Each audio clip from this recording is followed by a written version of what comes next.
Of the season, coming off his best start of the year, 8 scoreless in San Francisco, his last time out on Monday. And here is the starting lineup he'll face for the Diamondbacks, brought to you by Land Rover Above and Beyond. Nick Ahmed has hit very well against lefties this year, so he moves up to the leadoff spot, with A.J. Pollock dropping down to number 2. Paul Goldschmidt's been held in check in this series. Aaron Hill gets his first start in the series. He's been little used this season by the Diamondbacks. And there's Big John, sporting a 4-8 record that, like everybody else on the staff, could be a lot better. He's pitched remarkably well the last 10 times out. He's just pitched terrific, and actually he's 8 times, excuse me, and nothing to show for it. But he's coming off a very, very fine start, and they're going for a sweep. That would be sweet for the Mets. And take a look at the defense, which is brought to you by Kia. That is your Metsy defense. Nieuwenhuis in left field, his 3rd start since coming back up. Out in left field, Duda, Flores, Tejada, Murphy. They are the steadies in the infield. And Parnell gets a start. A big left-hand hitting lineup today for Terry Collins' Mets. Nick Ahmed will lead things off for the Diamondbacks. The Yukon product, who got the day off yesterday, will step in against Nice. This was supposed to be Steven Matz's game to pitch, but when it was revealed that Matz had a partially torn lat muscle, Nice, who was not scheduled to pitch till after the All-Star break, got slotted back in, and he'll get one more crack at a win before baseball breaks for the next 4 days. This will reconvene in St. Louis on Friday. First pitch of the afternoon by Nice, and Ahmed takes a fastball for a strike, and we're underway. And Nice is going to have his hands full with the first 3 batters in this order. That's Ahmed, Pollock, and Goldschmidt, all wearing out left-handers this year in high on-base percentages. Ahmed lifts one to left field. Kirk Nieuwenhuis playing out there today, looking through the sunglasses. That's the first out of the day.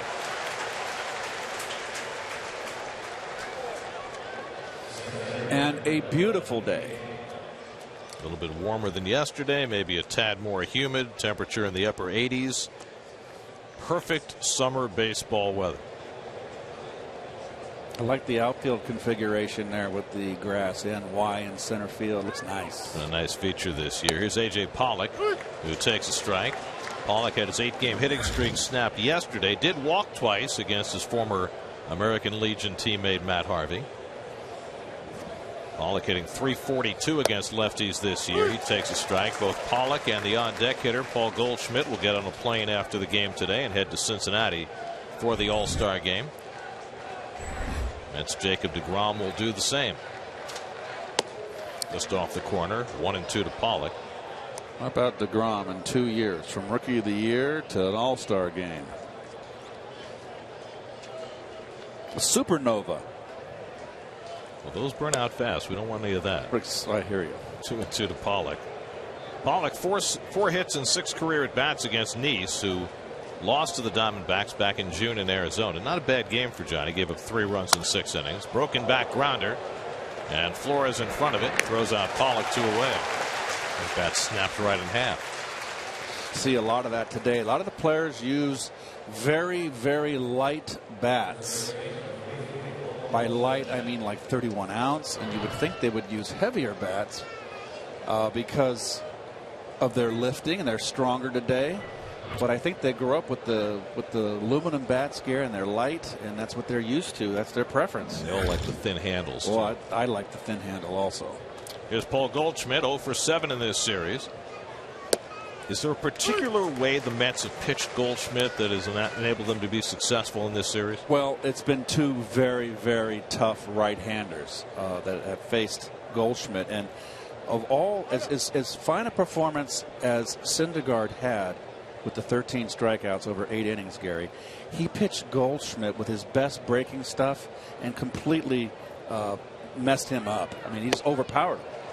He just keeps it away from Goldschmidt, and it's 0-2. And we've seen Goldschmidt do that as well. He's gone out of the strike zone in this series, which is not something he normally does. Got away with one there. You see John has set up inside Parnell, and he got it up and out over the plate. And we've seen enough of Goldschmidt right here. If you leave the ball up and out over the plate, he has tremendous power to the opposite field. Parnell catching Nice for the second straight start. Was behind the plate for his 8 scoreless in San Francisco. Good try. A little bit high, and it's 1-2. See, I like that from Monell. As a hitter, you don't know that the pitch was supposed to be by design inside prior, so come back in. The pitch missed away, you still got the call inside. Nice goes to the curveball and just missed. 2-2. Good eye by Goldschmidt. Checks his swing. Does Monty Tomas hitting cleanup. Goldschmidt 20 home runs, 69 driven in, and he takes it up and away. 93 from Nice. Haven't seen a lot of that from John this year. And a little extra juice on that fastball. Looks like Goldschmidt's a little jumpy up there. He might, he came in red hot. Maybe he's kind of going into a little bit of a funk. Bouncing ball. Flores throws him out, and Goldschmidt continues his struggles against Met pitching in this series. 1-2-3 for Nice. Mets come to bat with no score.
Above and beyond. A little different look. Daniel Murphy up in the 2-hole. Ruben Tejada dropped down to 7. You got the 2 lefties, Nieuwenhuis and Manel, joining Duda in the middle of the Mets batting order against 26-year-old Ruby De La Rosa. That is not Ruby, it's Ruby. And you see his numbers. Lots of home runs. 298 against left-handers with 12 of those 18 home runs given up against them. Came over from Boston in the Wade Miley trade. Broke into the big leagues with the Dodgers in 2011. And we'll take a look at the defense again, brought to you by Kia. And this is the Diamondback defense. Pollock, of course, on his way to the All-Star game. On the infield, we got some newcomers in here. Aaron Hill gets a start. Left-hander Nice, a predominantly right-hand hitting lineup. Castillo, who's made a big difference in this ball club behind the plate for the 3rd straight game. Curtis Granderson will lead things off for New York. Granderson 0 for his last 10, 6 for his last 42. And De La Rosa throws a fastball for a strike. De La Rosa's given up 18 home runs this year. Only 4 pitchers in the league have given up more, and Granderson's been in a bit of a home run drought since he went on a flurry late in June. He had a stretch of 5 home runs in 7 games, but he hasn't hit one in his last 12 games. The Mets have started on a bit of a home run tear. They had gone 414 plate appearances without one till Laird Campbell homered on Wednesday, and now they've hit 6 in their last 70 plate appearances. So go figure. 1-2 to Granderson with Murphy and Flores to follow. Ruby De La Rosa, you see his numbers against lefties. .553 slugging percentage. I think that said average. It should say slugging percentage. .553 average would be, he wouldn't be in the big leagues. Picky. Yeah, well. Anyway, he has struggled against lefties, and he's facing a lot of lefties today. Granderson pokes one to shortstop. Ahmed had him played perfectly and gets him by a running stride, 1 away. Good changeup De La Rosa has in his arsenal. Throws hard. A below average breaking ball, and extremely erratic. It looked like Clayton Kershaw one day and then looked like Molly Putz the next day. Well, I never saw Molly pitch, but it was probably something like his last start against the Rockies when he gave up 6 runs and 8 hits over 5 innings. Here's Murph, who was 1 for 4 in the series, had yesterday off, and he takes a strike. The previous 4 starts before the last one for De La Rosa, he was 2-0 with a 1.3 ERA. So that's the Kershavian reference. 1-1 to Murphy with Flores on deck. By the way, in case you're wondering, Ruby was named after the gem. It's just an alternate spelling with the 2 B's. 2-1 to Murphy. Started out his career with the Dodgers. Traded to Boston, where he spent the last 2 years. Made 18 starts for the Red Sox last year. 4-8, 4.4 ERA. Pulled toward the hole. Nice. Goldschmidt with a diving stop and throws from his knees to get Murphy 2 out. Well, Gold Glover 2 years ago, Goldschmidt flashing the leather. Boy, he really gets squat down there, low to the ground in his preparation for the ball being hit. As low as I've ever seen anybody. But nice backhand. Well done. It's interesting because you kept your glove on the ground, but you weren't as squatted down. Right, he's way down in a squat position. Maybe because it's the day game. Who knows? So 2 out and nobody on. Now Wilmer Flores, who's hitting 3rd in the order for the first time in his big league career. 2 for 6 in this series.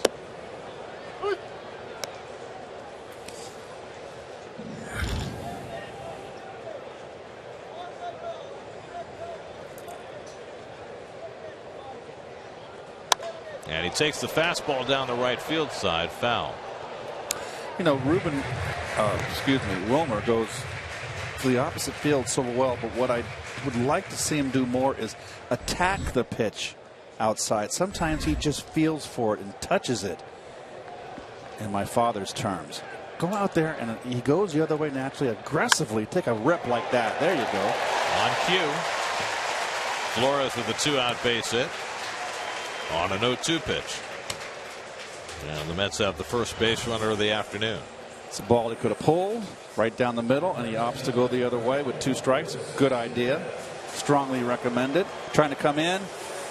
Didn't quite get it. Inner half. Nice hitting. So the Mets have a 2-out base runner, and Lucas Duda, who has homered each of the last 2 days, steps in. Duda homered in the first inning on Friday night, homered in the 5th inning to get the Mets scoring started yesterday. And he attacks the first pitch and grounds it foul. Lucas now with 12 home runs for the season, 1 behind Curtis Granderson with the club lead.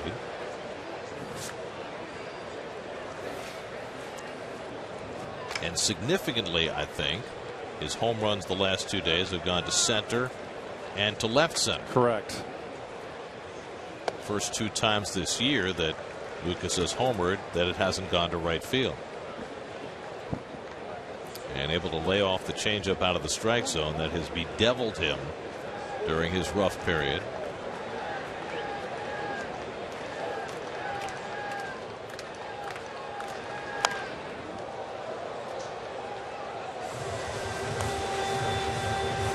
Mets have seen De La Rosa once before, and that was 4 years ago. He was pitching for the Dodgers and pitched a nice game against the Mets at Dodger Stadium.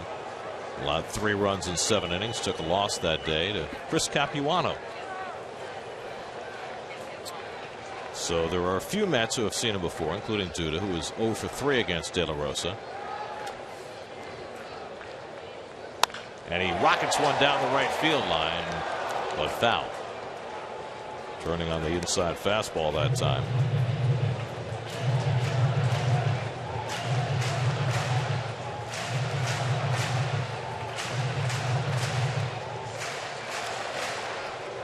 That's with their victory yesterday. Now 31-14 at home.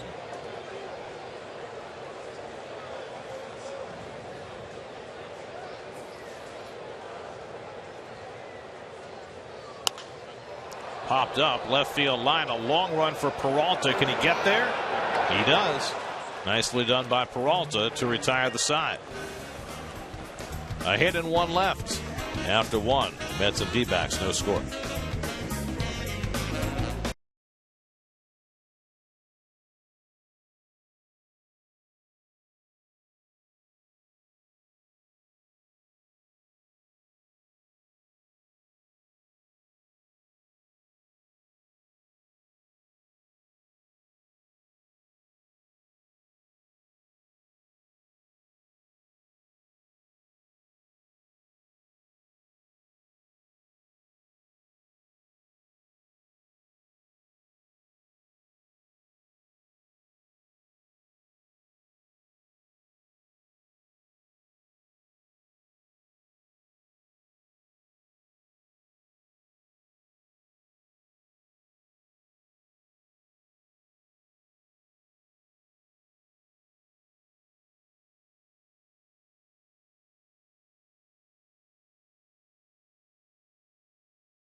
Guys, D. Gordon, the major league hits leader, will miss the All-Star game. He dislocated his thumb diving into first base last night. Andrew McCutchen, the third comeback for the Pirates in that game, hit the two-run homer in the bottom of the 14th to beat the Cardinals 6-5. Pirates are red hot. Bryce Harper, 26th home run. The Nats evened up their series with the Orioles winning 7-4 to stay 2 games up on the Mets.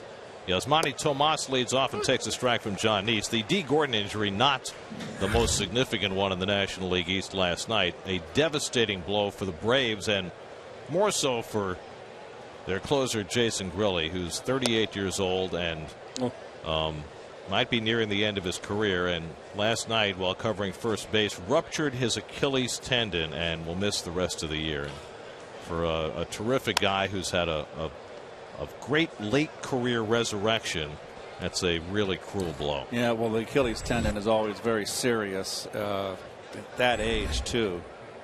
So, very unfortunate. So, all our best goes out to Jason, the Seton Hall product, who will be on the shelf the rest of the year. And you wonder at this point whether that's a career-ending injury at age almost 39. Well, look what it did to Ryan Howard. I mean, it pretty much dropped him down more than a few pegs. I think on the other note, Pirates are 3.5 behind the Cardinals, only 3 back in the loss column. They're playing terrific. And remember, they got off to a bad start as Tomas strikes out on the curveball. Neitz has his first strikeout of the day. The Pirates, since the 20th of May, are 34-13. And they've got a big lead in the wild card race, and they're now just 3.5 behind St. Louis. The Cardinals, whom the Mets play out of the break starting on Friday, have struggled a bit the last couple of weeks, missing 2 big bats in the middle of their batting order, Matt Holliday and Matt Adams. Holliday may or may not be back next weekend.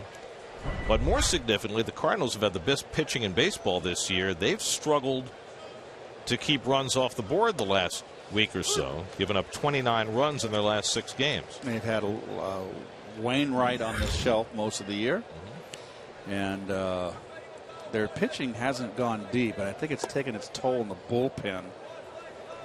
Bullpens had been worked heavily in St. Louis, and you got a whole 75, 76, 77 games left. And Trevor Rosenthal blew a save last night, but he's been awfully good. So is Kevin Segrist. And they've got 2 starters going to the All-Star game, Michael Wacha and Carlos Martinez. Martinez has just been fabulous. 10 wins. Don't know yet whom the Mets are going to face next weekend. Wellington Castillo takes outside, and it's 3-1. Big series, big road trip, another one. I mean, this is We separate the men from the boys. Mets will begin with Noah Syndergaard Friday night in St. Louis. Castillo bounces one foul. And then it'll be either Cologne or Nice in some order next Saturday and Sunday. So extra rest for Matt Harvey, who will pitch then in the Washington series, and for Jacob deGrom, who will have, really other than the All-Star game where he might get an inning, he'll have 2 weeks off before his next start. Well, we were talking about what the rotation would be coming out of the break. Ooh. Line toward the middle, off the glove of Flores, who was positioned well but couldn't handle that sharp one-hopper, and Castillo is aboard. Well, that ball was ripped. No chance to get in front of it. Let's take a great angle right here. Almost took Nice's head off. Tough chance. And they'll give Castillo credit for a base hit.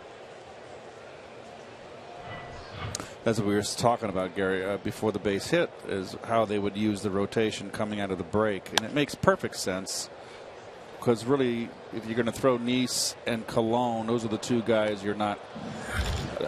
aren't on the pitch count or innings pitched limits that the other guys have. So, right, so you got Nice pitching today, so he'll go either Saturday on his 6th day or next Sunday on the 7th day, so he'll have extra rest anyway.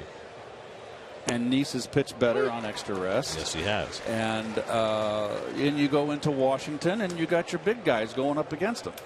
Now, the way you saw the upcoming schedule there, that was brought to you by your Tri-Honda dealer. Oh, don't. I know you knew that. Yeah. 0-2 to Aaron Hill, and he struck him out on a fastball away. Second strikeout for Nice. 2 down in the inning. Boy, Nice has just turned it on. I'm happy for John. He's the one guy that really sometimes can be his own worst enemy. He fights himself out there when things don't go right, and he comes in and he's just hasn't learned to keep it in. He's just it's in his DNA. Something that he needs to work on. But boy, oh boy, he has really had a resurgence this year. And David Peralta dropped to 7th in the order against the left-hander. Well, Nice, the last 6 starts now, 2.41 ERA. He didn't have much benefit when 9 straight starts without a win till he got the victory against the Giants on Wednesday. But he has certainly turned it on over the last month and a half. You know, we were talking about the rotation coming out of the break, and there you see the numbers. Lately, much better. The question is going to be what happens that last game in Washington after Harvey and deGrom. Do the Mets go to a 6th starter, or do they go with just 5? Lagares had trouble finding that in the sun, but locates it and makes the catch on Peralta. Could it be Logan Barrett, Dylan Chee, or do the Mets just go with 5? No score as we go to the bottom of the 2nd at Citi Field. Only the shadow knows.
America runs on Duncan.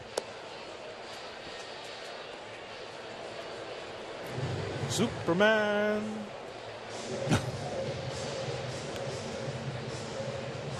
Got the glove at the ready. He is ready for whatever comes along. Saving Lois Lane, catching a foul ball. He's got it all covered. Well, he's got it covered for Jimmy Olsen, too. Never liked the Jimmy Olsen character. It's a bit of a nebbish. Yeah, Kirk Nieuwenhuis leads off in the home second and leans out of the way of the De La Rosa fastball. Tell me what a nebbish is. I think I got it right. Kind of a nerdy guy. Okay. You know. Nieuwenhuis getting a second lease on life with the Mets. His third start since returning, 1 for 6 after his tour of Anaheim and Las Vegas. Had a nice start in San Francisco. Was a big part of that, one of those wins. That was John Neese's game. He had the double in the ninth that set it up. Johnny Manel drove in the 2 runs. Manel's on deck. It was a scoreless game till the ninth, and that got Neese his win. That was Casilla, right? They got it off of. They gave him the L. He finished against Casilla. Didn't Manel get the hit off Casilla, though? Wasn't it a hanging slider, I recall? Nieuwenhuis got the hit off Casilla, and then, for Romo, and then Manel got the hit off Casilla. Right. Right. It was a combo effort. 3-2 to Kirk. Ruby De La Rosa, when he signed with the Dodgers in 2007, weighed 130 pounds. They took a flyer on him, and he filled out. And now he's in the big leagues, chucking 96-mile-an-hour fastballs. Nieuwenhuis hits one well the other way, chasing Peralta back. It's over his head, and it's out of here. Just cleared the orange line. Nieuwenhuis stopped at second. He didn't know, but the third base umpire, John Hirschbeck, says home run. We may get a review of this. I think it was over the orange line. But Nieuwenhuis with his first home run of the season, and the Mets continue to play long ball, and they lead at 1-0. Every run in this series has been home run. Via the home run, and a high fastball up and away. Goes right with it. Belt high. The way the ball bounced, it had to have hit above the line because it hit hard. Home there run. You go. Yeah. Home run. And Chip Hale's out talking to the third base umpire, John Hirschbeck, who made the call. And there you see it did hit above the line. It would not have bounced as hard as it did had it not gone over the orange padding. But they're going to review this. This is a crew chief review, not a challenge on Hale's part. So they will go to the headsets for the second straight day, as they did on Matt Harvey's home run yesterday. I don't think there should be a review. A crew chief review should get thrown out the window. Stand by your call. The manager is the one that has to make you go make a review here. You just stand by it. As you can see, it hit over the padding. It's ridiculous. Knocked a few fragments in the air as it hit the black and bounced out hard. It's a waste of time right here. You can see the mark there on the black where the ball hit. And a very quick review results in the call being upheld. So Nieuwenhuis, his first home run since September 3rd of last year.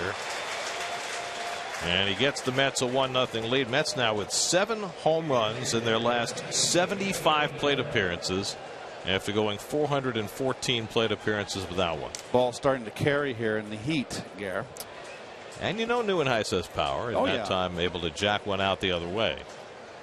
14th career home run for Nieuwenhuis. 5 of the 14 have gone to left field. So here's Johnny Manel with the Mets taking the early lead. There's a strike. Belt high, out over the plate. Stays level on it. Just gets under it a little bit. And he's just very strong upper body. Nieuwenhuis is one of those guys with the swings that doesn't really get all of his body into it. Aaron Hill makes the sliding effort but can't come up with it. Nice effort by Hill. But Johnny Manel gets a life. First run of the game brought to you by Dunkin' Donuts. America runs on Dunkin'. Kirk Nieuwenhuis making the best of his new opportunity. Just his 5th hit in 45 at-bats with the Mets this year. This season got off to just a miserable start. Had a prime left-handed bat off the bench. Had a real good spring.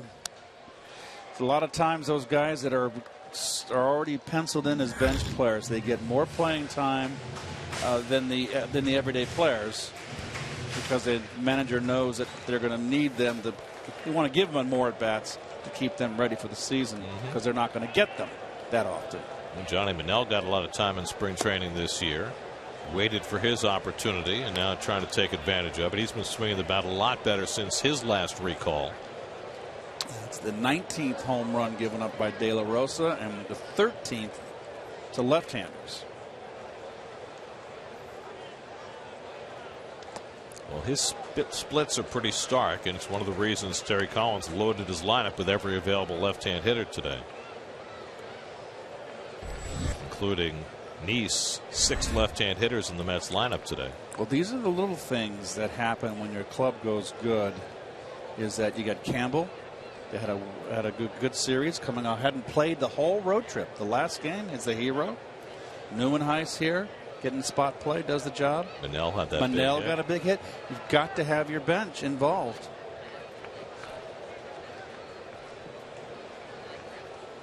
Two from De La Rosa, and Manel fouls off the fastball. Because I remember looking at the lineup on that last game in San Francisco, and I went, oh, okay, I understand what he's doing. It's a day game. He's playing Campbell. He's been struggling, and look what happens. Campbell's the hero of the game. Mets didn't score in the first 8 innings of that game, but the 9th inning was the charm. And now De La Rosa, after getting ahead 2 strikes, runs the count full on Manel. De La Rosa has a tendency to be a little erratic. As Mike Harkey, the pitching coach. Guy who has worked well, though, with De La Rosa is his catcher, Wellington Castillo. He's really been a godsend for De La Rosa. And he throws a good changeup to get Manel for the first out, his first strikeout.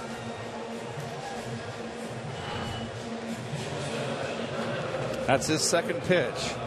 Slider it's a circle change. Everybody's throwing it now. It's a very effective pitch. And I've been thinking, it's like Frank Viola is worth his weight in gold down there in AAA.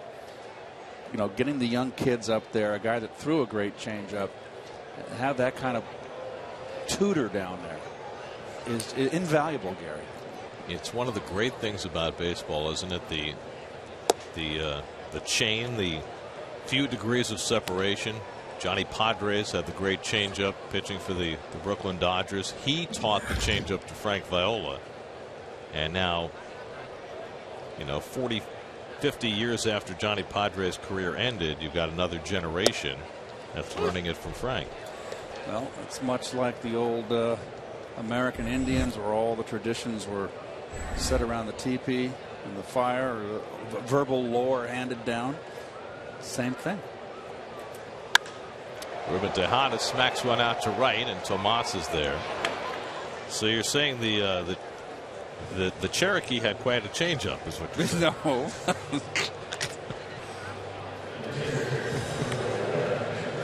Two out and nobody on. When I was in the minor leagues, it was just laden with ex-major leaguers. Ken Boyer comes to mind. Bob Kennedy.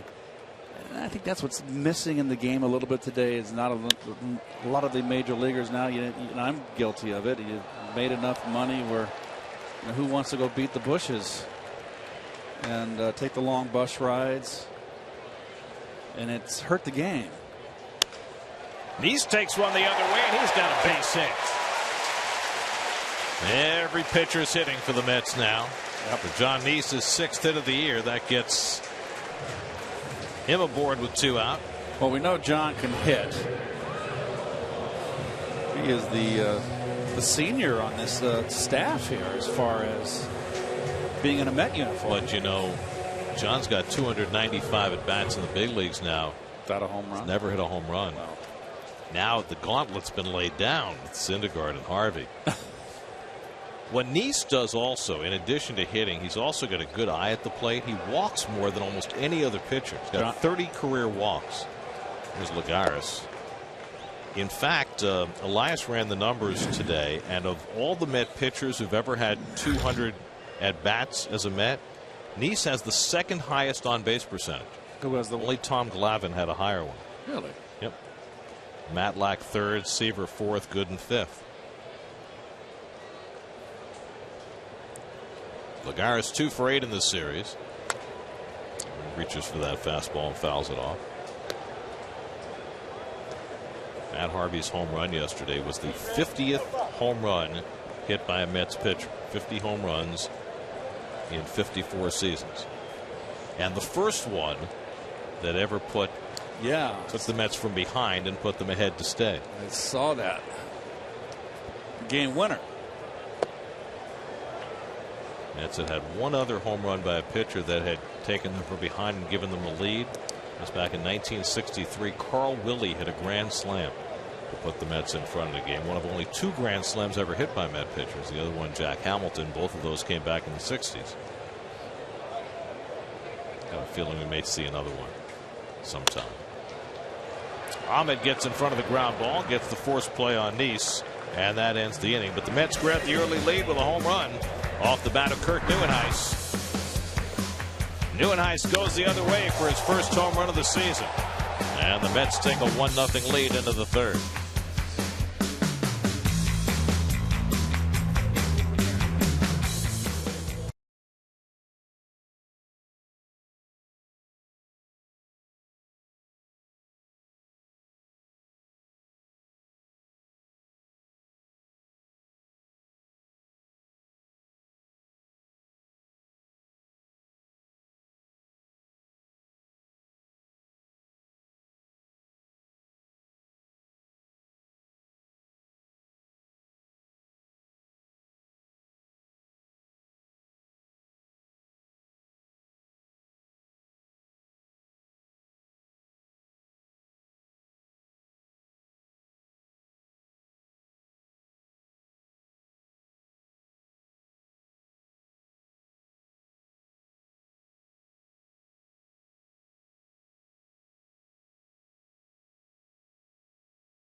Found a place for himself as the National League's starting second baseman in the All-Star game. That year, the game was played at Shea and won by the National League when the Phillies' Johnny Callison hit a homer in the bottom of the ninth. Of course, talking about Ron Hunt, the first Met ever to start an All-Star game, and did it in the only All-Star game ever played at Shea Stadium. Chris Owings runs up, tries to bunt, and fouls it off. And there's Jacob deGrom, who will be heading to Cincinnati for his first outing as an All-Star. Bravo, well deserved. Who did the voiceover in that? Don't know. It was terrible. Did not recognize that voice. Not very good. Chris Owings 0 for 7 in this series. Part of why he was trying to bunt his way on. He has really struggled, particularly against lefties. Yes. He's hitting just 152 against left-hand pitching. Batting 8th in the order today. And he throws one inside, 2-1. Pitcher De La Rosa is on deck, and then Nick Ahmed for the Diamondbacks, who came into the series as the leading offensive team in the National League. They're still first in the league in runs scored. They've been held to just 4 runs in their first 20 innings of this series. That's drilled down the left field line toward the corner, and Owings hits it off the wall fair, and he's pulling into second base with a leadoff double. First hit of the series for Chris Owings, and his 13th double of the year. Ball in and up. See if it's a cutter or a straight fastball. Cutter didn't cut much, and he wanted it away. Ball kind of ran towards the off the wall, smoked it right in the midst of the delta with the logo. Now the Mets look for the bunt from De La Rosa. 4 hits, 2 sacrifices this year. He bunts it straight back to Nice. Takes a look at third, but he'll take the out at first. Wisely. 1-4 on the sack, moving Owings over to third. So the tying run at third and 1 out, and the top of the batting order coming up. Parnell's going to do the traffic here. We see him pointing to first, so I'm assuming he's yelling first. Mets will play the middle infield back, ready to concede the tying run on a ground ball with Nick Ahmed up.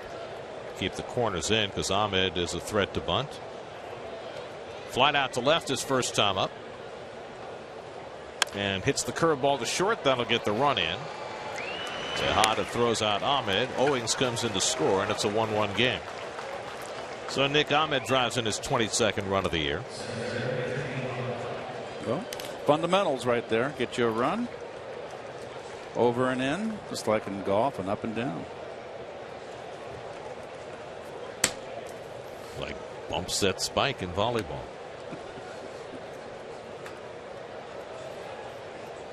Two out and nobody on, and that's bunted in the air by Pollock.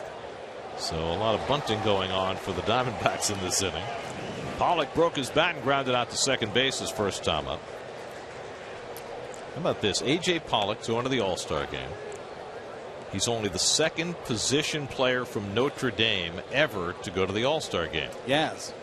Carl Yastrzemski was the only other Notre Dame product position player to go to the All-Star game. There have been some pitchers. Ron Reed, Brad Lidge, Jeff Samardzija. I did not know Ron Reed went to Notre Dame.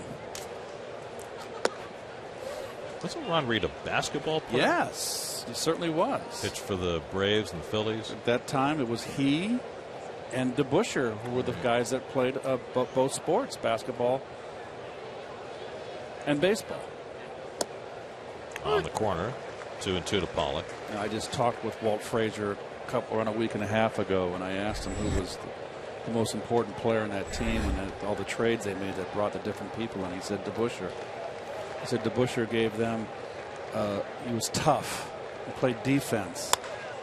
Line to left, coming on quickly is Nieuwenhuis, and he picks it off. DeBusschere was the Keith Hernandez of the Knicks, the missing piece. Or the link. New York Mets baseball is brought to you by Southpaw, starring Jake Gyllenhaal, in theaters everywhere July 24th. Now, here's a sneak peek.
John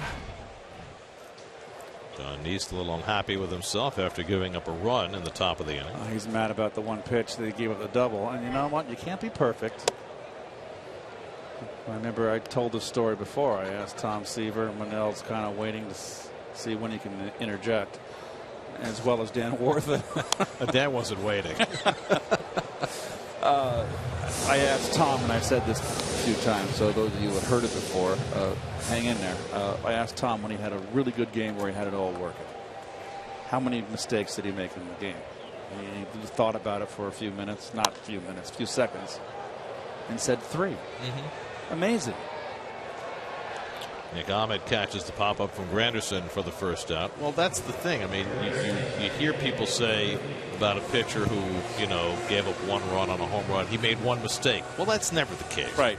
There are always mistakes, even in the best games, and sometimes you get away with them, and sometimes you don't.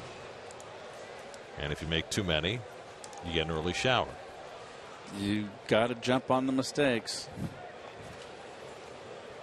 Here's Daniel Murphy, who grounded out to Goldschmidt and made a nice play his first time up. Let me ask you this as a hitter. Over the course of 4 at-bats against, your run-of-the-mill pitcher, how many mistakes would you see in the course of 4 at-bats? Murphy cranks one to deep right field. Tomas goes back, takes a look, and it's out of here!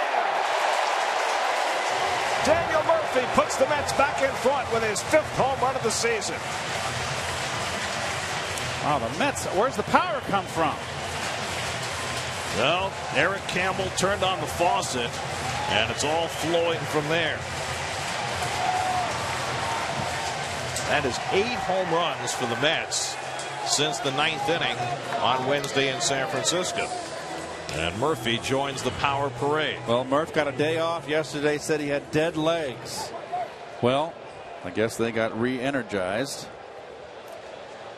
Nicely done. A pitch sitting in the middle of the strike zone helps. Another left-handed home run off of Ruby. And let's take a peek at where it is, right down the pipe. Murph hadn't hit a home run in 6 weeks. Of course, he spent 3 weeks on the disabled list. His last home run June 1st in San Diego. In answer to your question, I have a different tack on it. Is that the mediocre pitcher, marginal stuff, you can hit his perfect pitch. Whereas the good pitchers, a perfect pitch, you may have to take it. You might just get a piece of it. But they just didn't have they could put it knee high outside corner or up and in, and just didn't have the stuff to beat you with it. Well, let me ask you this then. What percent of the time do you think you were able to take advantage of a pitcher's mistake?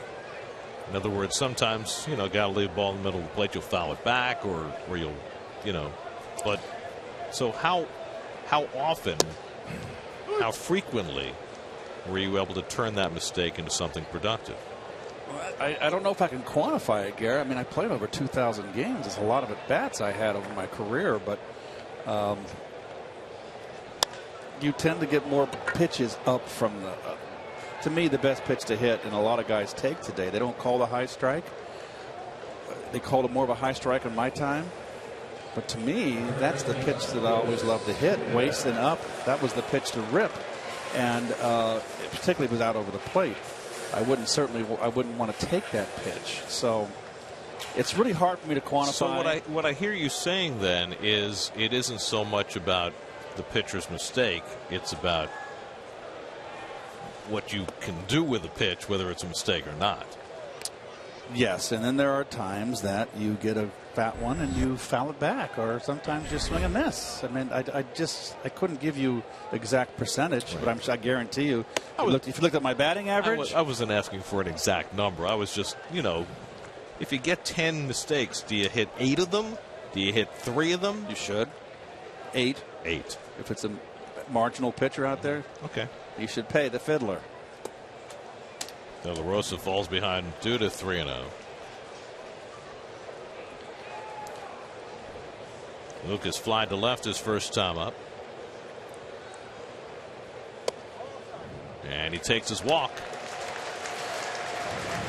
Second straight day that Duda has drawn a walk, and that's significant because his walk percentage had dropped significantly during his slump. That's because he wasn't giving himself a chance to walk. And now he's starting to be a little more patient. It's almost, for me right now, with Duda swinging the bat good, you mentioned earlier, 2 home runs, center field, left center field. He may be starting to come out. The 4-game break. comes at a very, very inopportune time. When you're coming out of it, you want to play. Here's Nieuwenhuis, who got the Mets started with his first home run of the season, an opposite field shot in the second.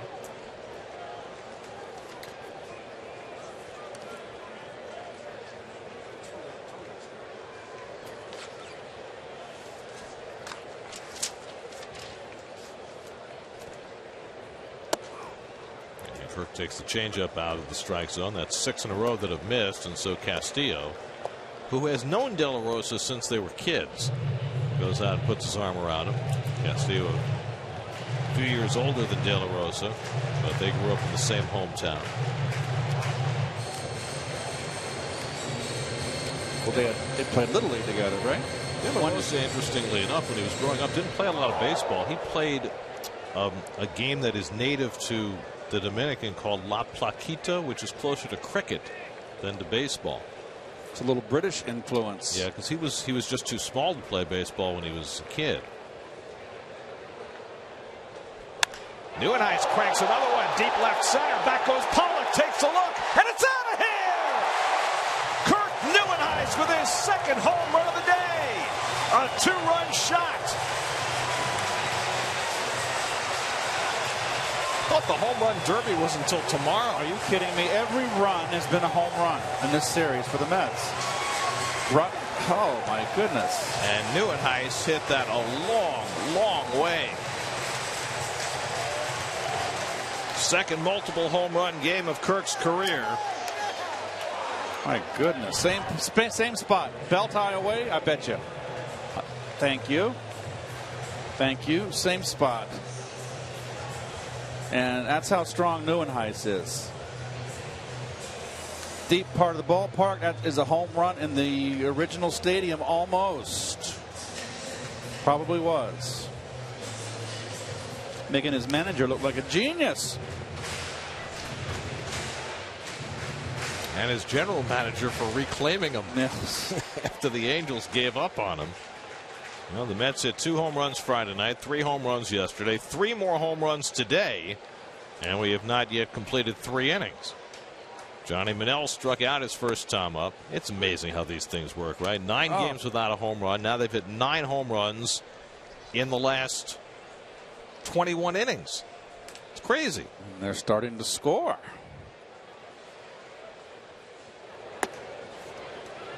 One and one to Manel. A little heat applied on those Nationals. Well, I'll get a smile on your face. Has not been a lot of fun for Kirk this year. This is a one to savor. Manel takes a big rip, and it's 1-2. Kirk's other 2 home run game came in 2012 at Tampa Bay against Jeremy Hellickson, who's now a Diamondback. That's been raking the Diamondbacks in this series. And Manel lines one into right. That's a base hit.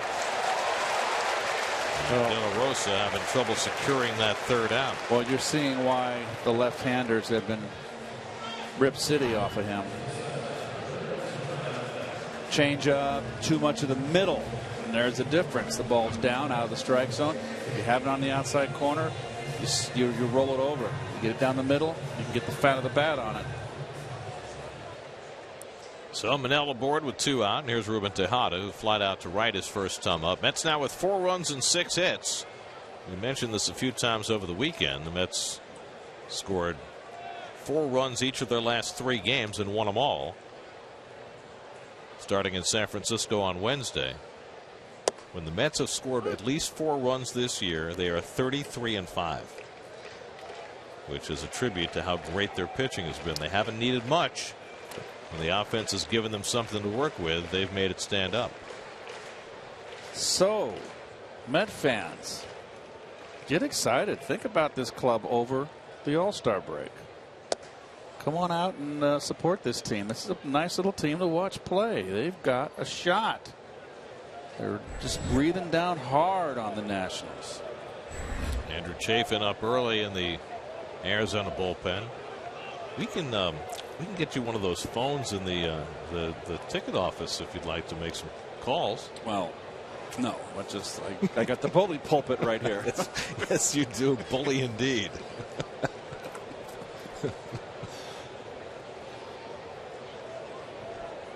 1-1 to Tejada. And Ruben bloops one into shallow right center. That's going to fall for a hit.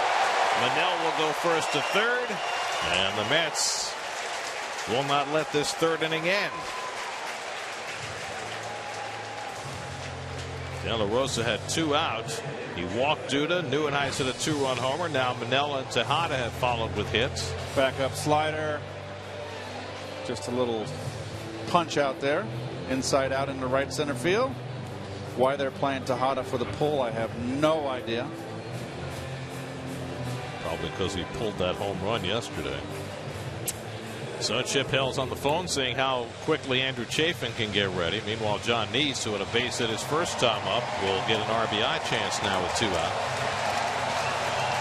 Meanwhile, in Baltimore, Adam Jones homered in the first inning off Max Scherzer, and the Orioles lead the Nationals 1-0 as they go to the third.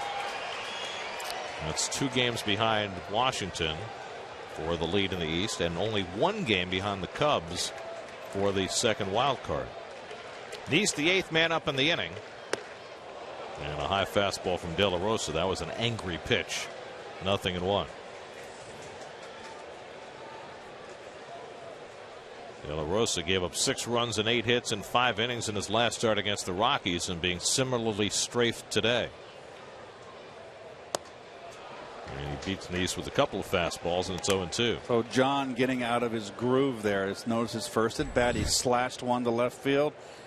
Here he's getting a little frisky and trying to hit a home run. Base hit would be just perfect. Manel at third, Tejada at first with 2 out.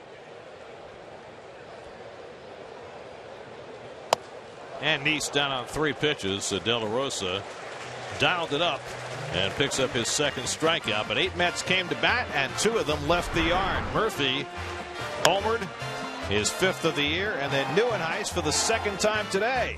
After not hitting a home run all year, he's got 2 on the afternoon and a 4-1 Mets lead.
Reviews, radio broadcast, StatCast, and more. Get MLB.com at bat for your smartphone or tablet.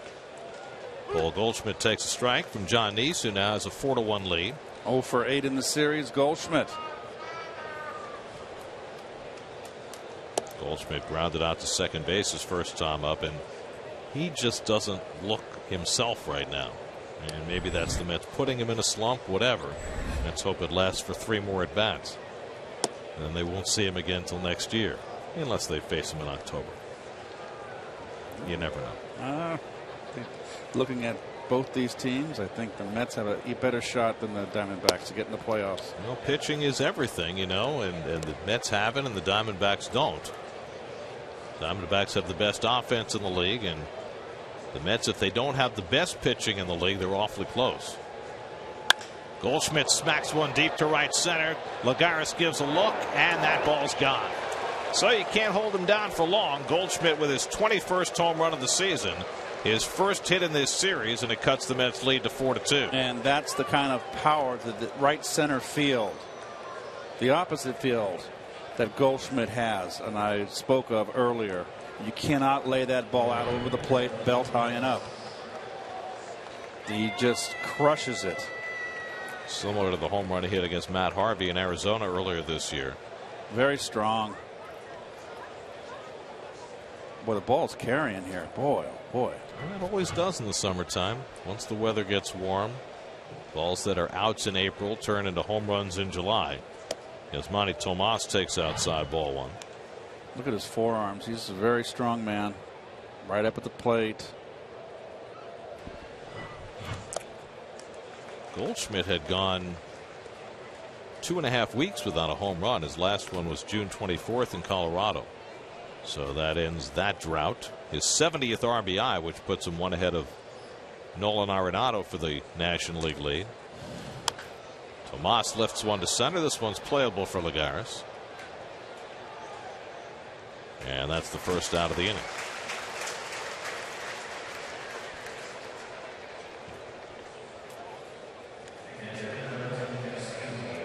So one away. Now Nice faces Wellington Castillo, who hit a sharp shot up the middle that banked off Wilmer Flores' glove for a base hit. Castillo now 3 for 8 in this series. It's crazy how Castillo's year's gone. It's very much like Nieuwenhuis in a lot of ways. He was buried in Chicago, the third string catcher behind Miguel Montero and David Ross. Barely played.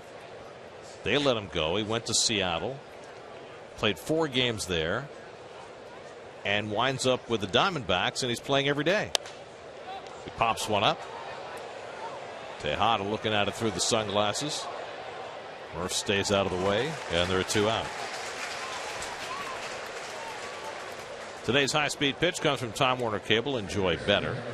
De La Rosa's dialed it up to 97, but the Mets have dialed it back the other way. 2 out and nobody on. Now Aaron Hill, who struck out his first time up. Hill getting his first start in the series. Takes a strike. Aaron Hill back in 2009 hit 36 home runs with the Blue Jays. Made the All-Star game that year. Now at age 33, a part-time player. What is it with the water up there in Toronto? Everybody hits home runs up there. Maybe it's not the water.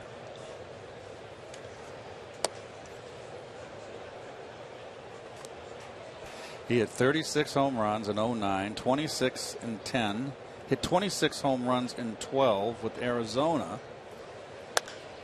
Lines one the other way, but Granderson's right there to grab it. So after Nice gives up the home run, he retires the next 3. 4-2 New York going to the bottom of the 4th.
19-year-old Dwight Gooden, 1984. Strikes out Lance Parrish. Strikes out Chet Lemon. Alvin Davis, 27 home runs that year. He strikes out. All fastballs, knows who's behind the plate. Montreal Expo at that time, Gary Carter. Doc's future catcher got his first look from behind the plate at Doc there. Juan Lagares leading off in the home fourth. Skies one to shallow right, and Tomas comes in to grab it. One pitch and one retired for Ruby De La Rosa in the fourth. Curtis Granderson coming up, and we check in with Eamon McEnany. Eamon? Well, Gary, one Met who can certainly use the All-Star break is indeed Curtis Granderson, who's appeared in every game so far this season. But I'm not sure how much of a rest he's actually going to get. That's because he's returning to Chicago, where he's going to run his second annual Grandkids All-Star Baseball Camp. And I had a chance to talk to him about it this weekend. And it's something that's very important to him because he notices the decline in participation in baseball in the inner city, not just in Chicago, but of course across the country. So this is something that's very important to him. So he wants to make sure he does two things next week at his camp, and that's certainly teach the game and give them the right drills that they can use to become better players. But he also wants to make sure he does it in a fun and enjoyable way so that these campers continue to play baseball for the rest of the summer and late on into their lives into high school and maybe even college. And the same initiative is an important top priority for new Commissioner Rob Manfred with the Play Ball initiative. He notices the decline in participation as Granderson pulls it down the line past Goldschmidt, and he rounds first and heads into second with a sliding double. And so I asked Curtis if the commissioner consulted with him for any techniques to help grow the game with the youth of America. What would his suggestions be? And certainly he said greater access, such as his camps, but also he has some creative ways to market the current superstars. I thought it was interesting, Gary. He told me that of all the great young players in Major League Baseball right now, Nick Swisher has the most followers on Twitter. And he also said, you see all these great commercials right now for Major League Baseball on the MLB Network and SNY. He thought maybe you should put it on more other channels that kids are watching, like Nickelodeon and Cartoon Network. I asked Curtis how he knows what commercials are on Nickelodeon, and Gary told me he loves reruns of The Fresh Prince of Bel-Air. Of course. Here's Daniel Murphy with Granderson at second after his 15th double of the year, snapped an 0-for-12 stretch. Well, there are a lot of different reasons why baseball participation has dropped. And I think socioeconomics has a lot to do with it. It is much more expensive to become a baseball player than it has ever been before. And you can just see it in the composition of baseball clubhouses. The American players these days come from a very different socioeconomic background than they did 30 years ago. A lot more traveling troops around, and really, in the baby boomers, there were so many kids in all the neighborhoods, and it was easy to formulate leagues within your town or city or village. Now, if you want to play at an elite level at a very young age, you've got to be on a travel team, and that costs a lot of money, and it's a problem. Murphy takes inside 2-1, but I think Curtis's point is also well taken. The baseball has not done as good a job as, say, the NBA has of marketing their superstars. I don't think there's any question about that. I think part of the problem is the nature of the game. If you go to see LeBron James play, that even on a bad night he's going to go out and take a lot of shots and score 20 points. You come out and see a baseball superstar play, there's every chance he might go 0-for-4 at the game that you go to. It's just the nature of the game. And baseball is a sport. If you go to college, you're not the BMOC, who has big man on campus, like football player or basketball player. You're not going directly from college into the pro level. You may go to the minor leagues. One thing's for certain: least chance of getting serious injury in baseball, and you can make a lot of money. I think more money than the other sports do. Not that that's the number one goal, but you certainly have a better chance of having a longer career. Absolutely. If you were an elite athlete. I can always hate to say that, but I mean, baseball, I think, is the highest paid sport. You think? I think the annual average salary in basketball is higher, but of course there are also fewer jobs there. And fewer guys making a lot of money. Right. Oliver Perez getting up in the Diamondbacks bullpen as De La Rosa struggles again here in the fourth. Murphy homered his last time up. 3-1 coming. And he takes ball 4, and the Mets have 2 men on.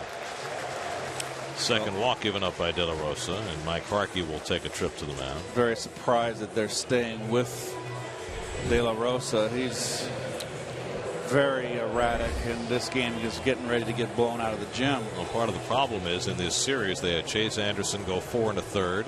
They had Patrick Corbin go 5. They could use some relief for their relievers today, but De La Rosa is not showing signs of lasting a long time in this game either. There you go. Mush. Is that what they say? I thought it was stroke. Oh, I'm sorry. That's the North Pole. Pole. You're thinking of sled dogs. White Fang. You ever try crew? No. I'd focus on. It's grueling, Dave. Oh, it's a great core work. Yeah. So Wilmer Flores up. Mets up 4-2 in the 4th. Wilmer has singled to center and fly to center, 1 for 2. De La Rosa's given up 8 hits and 2 walks, 3 home runs already today.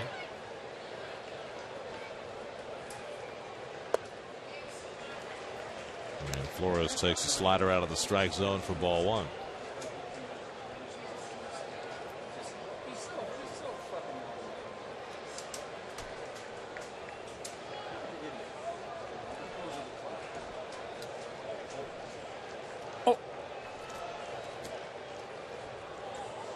Did you have something to say? No, I was. Sorry. You exclaimed there. Murph is very intent on checking out Granderson in front in case Granderson's going to steal. Now, when has Granderson even stole second base? Now, watch Murph. It's like. And then he backs up. He backs up towards first on the throw to home plate with something that you wouldn't want to do.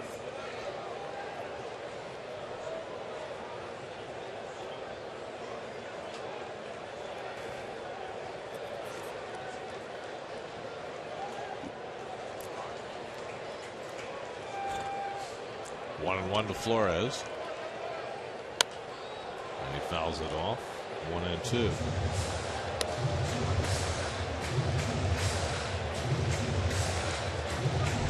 Lucas Duda waiting on deck. De La Rosa already over 80 pitches working in the 4th inning. They've got Perez ready with the left-hand hitters coming up, so this could well be De La Rosa's last batter. Because you got Duda, Nieuwenhuis, Manel, 3 left-hand hitters in a row after Flores. 1-2 coming, and the breaking ball hit to left. Peralta's right there. And that's the second out. A little bit too quick hanging slider right there for Flores. It just got too quick on it. So let's see what Chip Hill decides to do. He's standing at the bottom of the steps, but not coming up yet. Buying some time now. He sends his catcher Castillo out to the mound. Yep, he's going to make the change right here. He needs to win this ball game. He can't let this game get out of hand. So De La Rosa's day will end after 3 2/3, and Oliver Perez will come in for the 3rd straight day. Call to the Bullpen is brought to you by Southpaw in theaters everywhere July 24th. How appropriate.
and Drive It sales event. Visit TriStateKiaDealers.com to learn more. Met fans have had a chance 3 straight days to exercise their lungs on the arrival of Oliver Perez at the mound. Well, he came in with a chorus of boos again, and he's had 2 appearances in this series, excuse me. All one batter, and he's been successful. Got Murphy on a fly ball on Friday night. Struck out Granderson yesterday, and he'll come in here to face Duda. So 3 different left-hand hitters assigned to Perez in this series. Lucas today is 0 for 1, flied out and walked after homering each of the first 2 games of the series, including yesterday against the left-hander Patrick Corbin. Ruby De La Rosa out after 3 2/3, 8 hits, 4 runs so far, 2 walks, 2 strikeouts, 3 home runs. Granderson at second, Murphy at first with 2 out.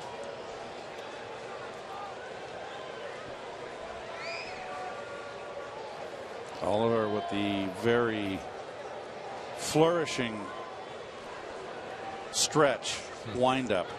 All kinds of little gyrations. Lean forward, lean back. There you go. Now the throw. And Duda lays off the slider, and that's the key right now against Ollie. He pitches all these lefties the same way. You can do a little Louis T on, turn his back on you. I love that shot. From out off the scoreboard in right center. There it is. Gets that slider over for a strike. He's always fun to watch. That one year he won 15 ball games. He was throwing hard that year. He was as tough as any left-hander on a left-hander. He was like Candelaria that year.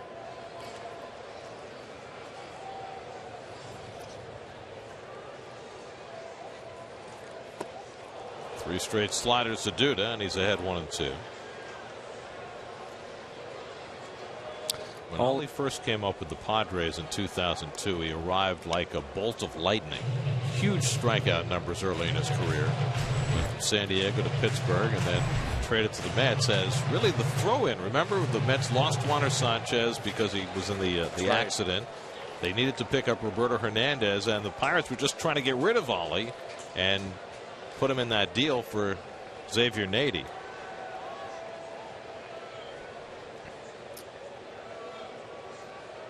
And he spent parts of 5 years with the Mets. Nobody covering.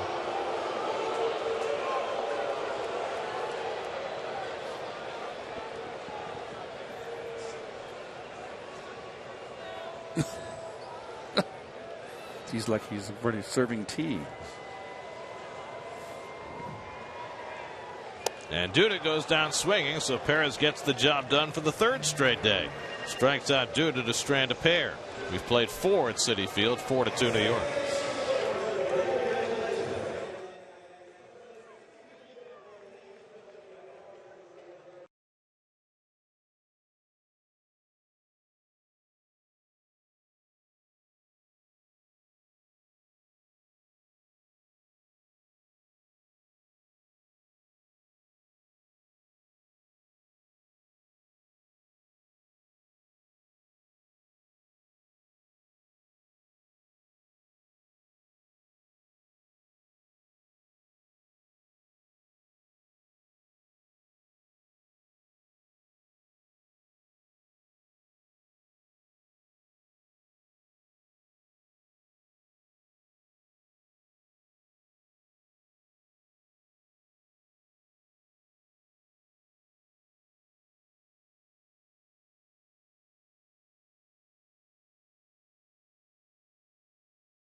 Mets have hit 3 home runs today after hitting 3 home runs yesterday. John Neese with a 4-2 lead as we start the 5th.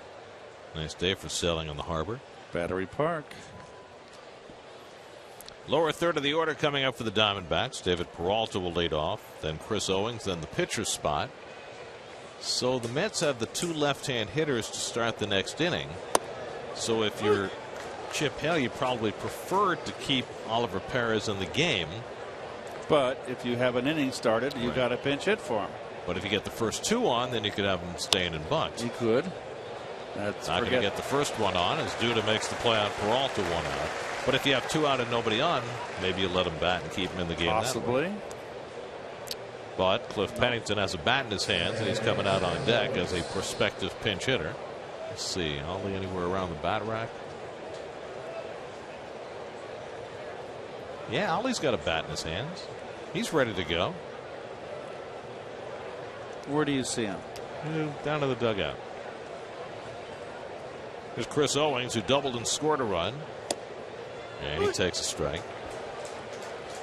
And they're just now getting somebody up in the Arizona bullpen. So we'll see how this goes. 0-2 to Owings. How can you not have anybody up in the bullpen? Because I think they're going to let Ollie bat. I think Pennington's only out there as a ruse. Yeah, but who's that going to fold? It doesn't matter one way or the other.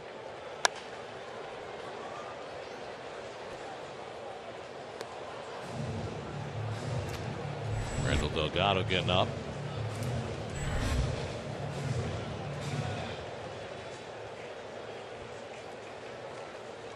Neese ahead 0-2 on Owings, and the curveball hit to short. Tejada backs up and throws him out, 2 away. And sure enough, Ollie is going to bat. There you go.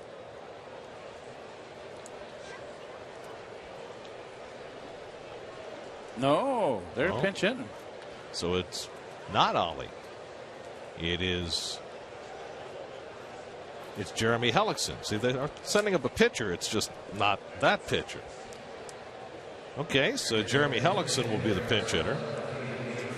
Who's had a blister. Yes.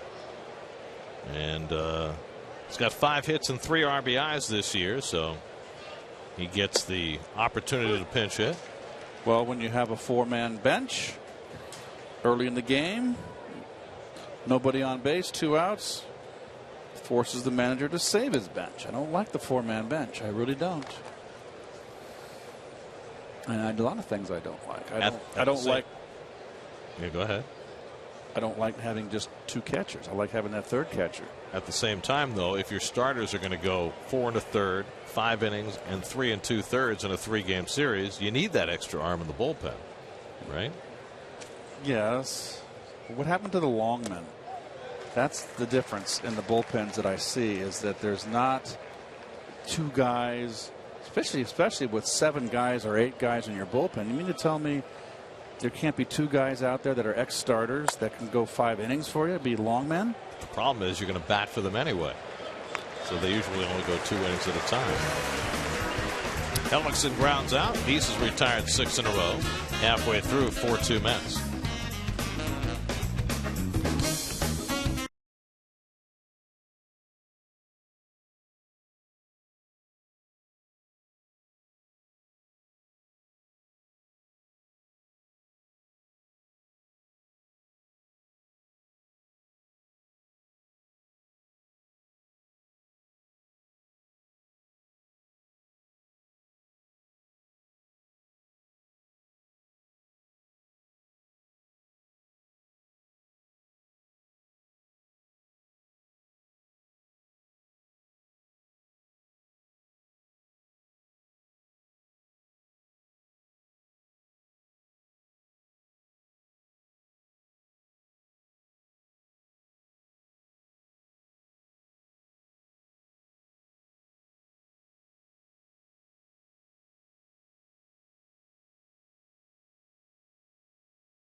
First ever regular season trip to Citi Field for a 3-game series against the Mets, Friday, August 28th through Sunday, August 30th. Purchase tickets online at Mets.com/tickets.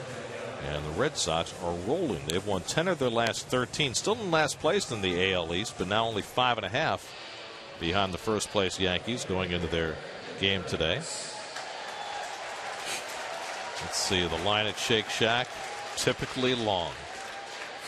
But you know what's nice? They've got the TVs on the back of the scoreboard there, so you can watch while you're online. And also, they get the audio. They hear us. Hi, folks.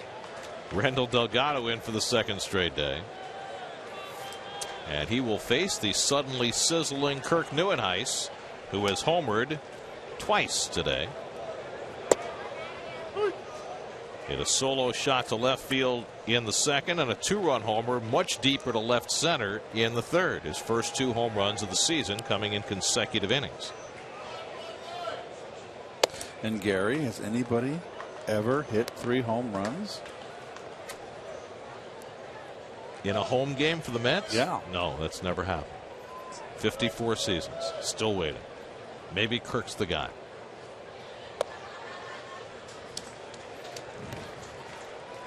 Nine Mets have hit 3 home runs in a game on the road, but never at home. Not at the Polo Grounds, not at Shea, not at Citi Field.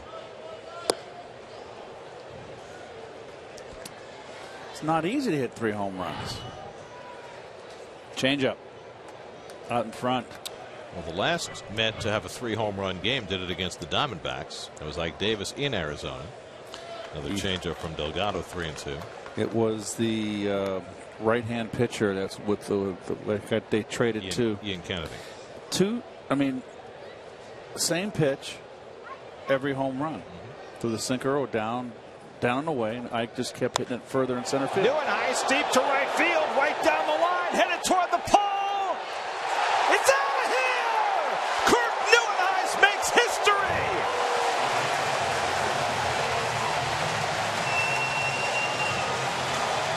"54 years of Mets baseball, Kirk Nieuwenhuis, the first Met ever to hit 3 home runs in a home game."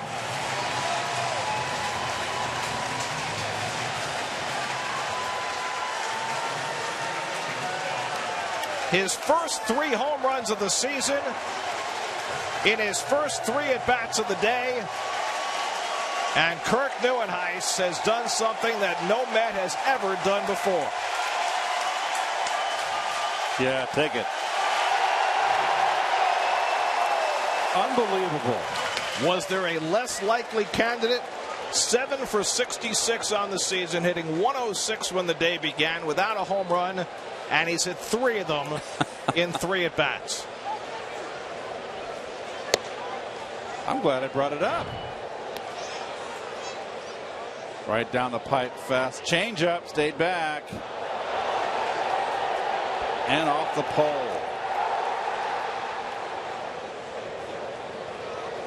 The 10th Met ever to hit 3 home runs in a game, the first at home. It's hard to believe. Isn't it a funny game? On a changeup. On a 3-2 pitch.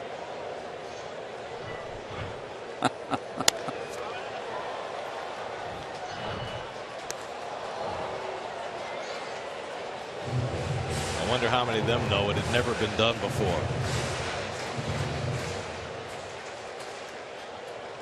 I would not have known. Except that I've said it every time a Mets ever hit 2 home runs in a game. Precisely. And now it finally happens. Parnell strikes out for the first out of the inning. Jim Hickman was the first Met to hit 3 home runs in a game in 1965. Dave Kingman, Claudel Washington, Darryl Strawberry, Gary Carter, Edgardo Alfonso, Jose Reyes, Carlos Beltran, Ike Davis, all away. And now Kirk Nieuwenhuis coming home for his second stint with the Mets this season after a brief foray to Anaheim. And he is the guy who turns the hat trick. Amazing. What a game. Oh, it's amazing Mets. And he'll get at least 1 more at bat. Tejada flies one out to left center. And Pollock comes over with Peralta. And Pollock just steps in front for the second out. And how many guys in the history of baseball have hit 4 home runs? Not many. Not many. And there's some pretty big names. I know Mike Schmidt is one. Did it in Chicago, I believe. The last one was Josh Hamilton, I believe. Wilmer Flores getting a little inspiration. Yeah, you rub those hits off on me. Wow. What a performance. John Neese is 1 for 2 on the day. So the Mets have hit 4 home runs today, 3 of them from the unlikely bat of Kirk Nieuwenhuis. What a story of redemption. And continue the streak of every run scored in this series is by the home run. Wow. In fact, if you go back to Eric Campbell's home run on Wednesday, the last 15 Mets runs have all come via the home run from 10 home runs.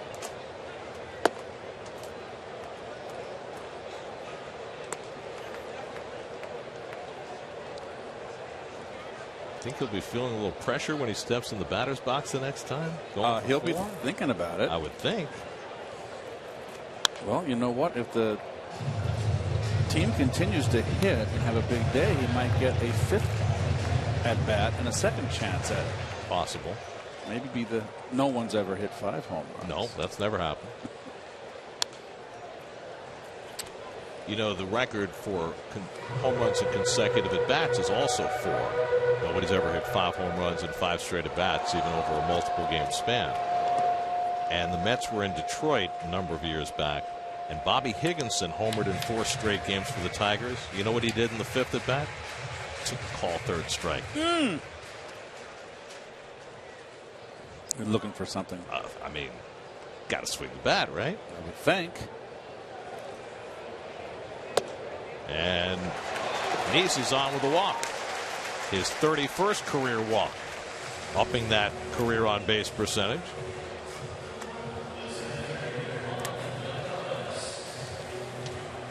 Dave, have you found the answer for us yet? For the who hit the 4 home runs? How many? Come on, shake a leg. There are 16 players who have hit 4 home runs in a game, Dave tells us. You mentioned Josh Hamilton was the most recent.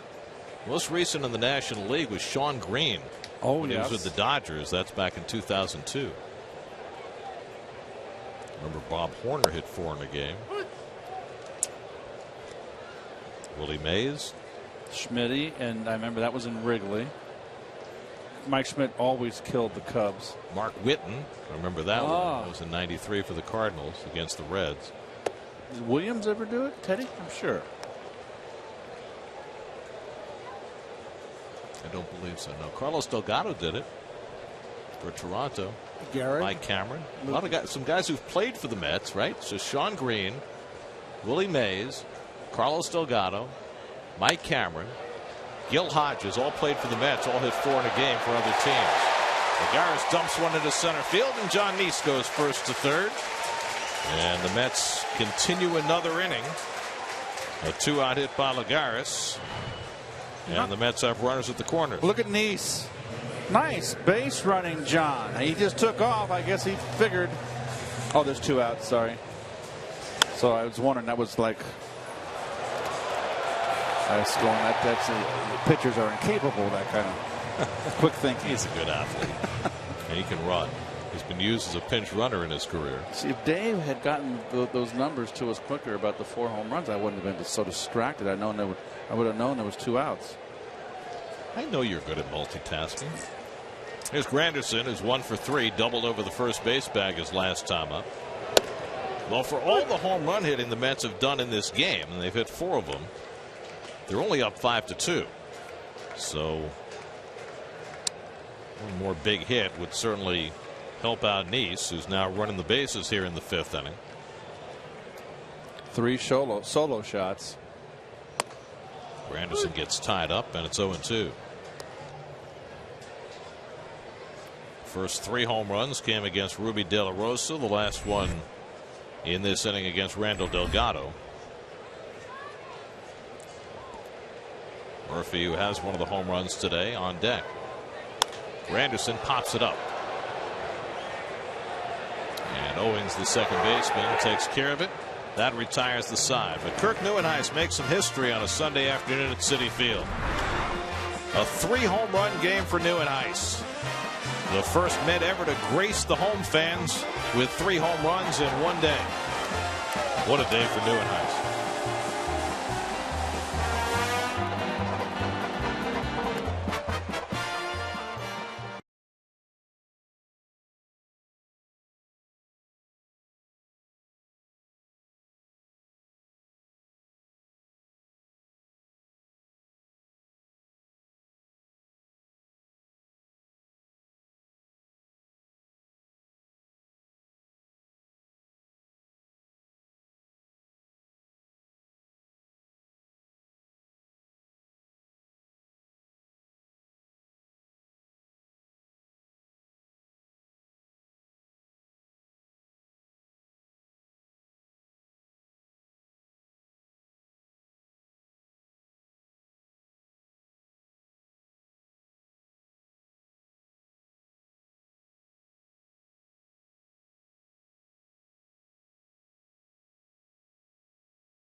Summer clearance event. The Marlins, who banged out 14 runs last night, off to a fast start again. They're up 5-1 on Johnny Cueto and the Reds. Cubs trying to get a game in that series from the White Sox, leading 2-0 in the second, and the Nats have gone in front of the Orioles 3-1 in the fifth.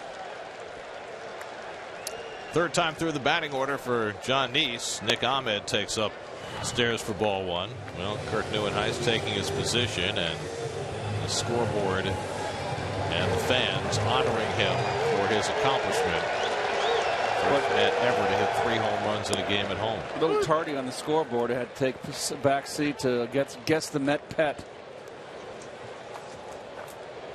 And so it goes. Ahmed grounded out to drive in a run his last time up.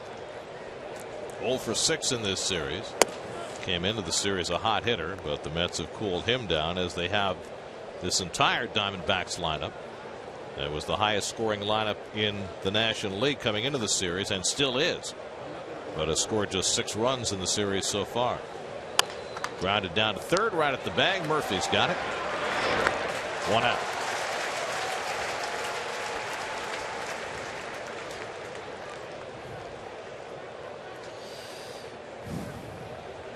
Now A.J. Pollock with 1 out and nobody on. Pollock is grounded out and flat out. He's just 1 for 7 in the series.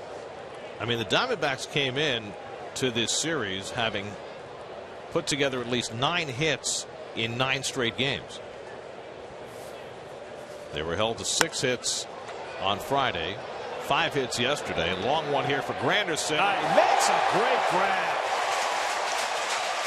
Pollock giving that one a ride to the opposite field, and it really carried, and Granderson made a terrific play to go back and get it for the second out. Well, what makes this, he ran a long way for this ball, but what makes it a nice catch, a really nice catch, is fearless. The wall, he knows the wall is right there. How about the last second flip of the sunglasses right before he got to the warning track? Well done. That's hard to do. Just not caring about the body and knowing he's got the fence right there, and that's going to make your pitcher very happy. So now Paul Goldschmidt, who hit an opposite field home run his last time up, his first hit in the series. But the ball is really carrying it. It really is. Goodness. Neese has retired 8 in a row since Goldschmidt's home run. I like the way Goldschmidt hangs the bat down behind him. But watch how, when I mentioned the first game, watch his from the waist up. He's straight up, Now watch him bend over at the waist, and then the bat comes with his body. So I don't know why he does that. It's a comfort zone for him. It's something that he was schooled, and it works with him. Watch where the bat is now. And he's ready to hit. It's a matter of getting it to the right place at the right time, right? Yep. That's not how you get there. And holds his hands very high. Then he drops them and bends at the waist.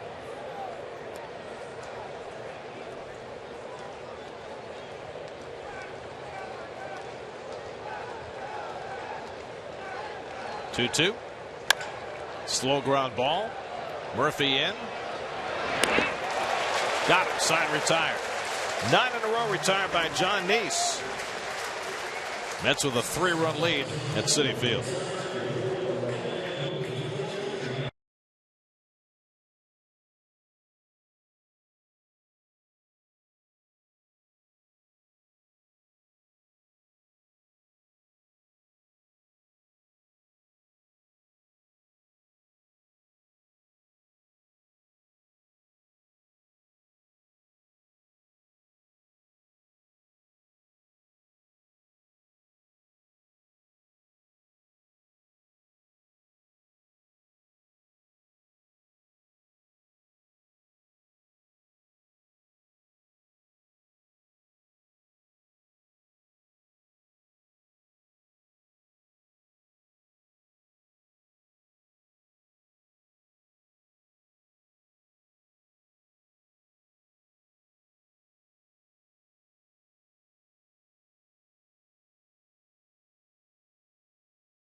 Nieuwenhuis having an historic day. His first 3 home runs of the season. The 10th Met ever to hit 3 home runs in a game, and the first ever at home. Unbelievable. It is. Mean, just beyond belief. This is a guy who got off to such a bad start. The Mets traded him for a bag of balls. Basically, they got a cash deal from the Angels, sent him over to Anaheim. They ran him out there for a couple of weeks. They were done with him, put him on waivers, and the Mets claimed him back. Everybody figured he'd languish in Las Vegas. Came up. He wasn't even hitting. He was in a slump at Las Vegas when they brought him up, and here he is, his 3rd start back, and he's hit 3 home runs in a game. Andrew Chafin is in for the Diamondbacks. Just incredible. Chafin making his 2nd appearance in the series. Went an inning and 2/3, gave up nothing on Friday night. Murphy, Flores, and Duda to face him here in the home 6th. By the way, in case you were wondering, no opposing player had ever hit 3 home runs at Citi Field. Kirk is the first to do that for the Mets or anybody else.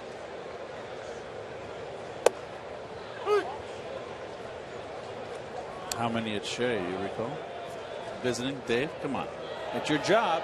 Don't moan and groan. That's what they pay you for. Get this stuff for us. I know the last player to hit 3 home runs against the Mets was Cody Ross, and he did that in Miami.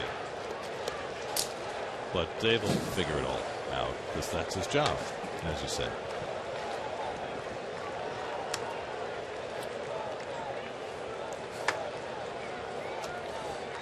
Thoughtful moment. Kirk is due up 4th in this inning. What have I done today? It's just kind of soaking in. Better not to think about it, right? Better just let it flow. He's trying to figure out whether he's going to get a turn at bat against the lefty here. God, what an afternoon for him.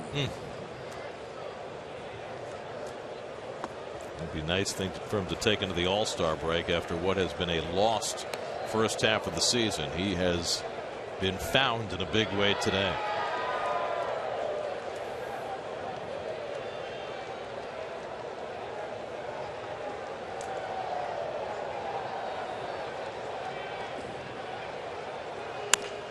over if he hits a slow one.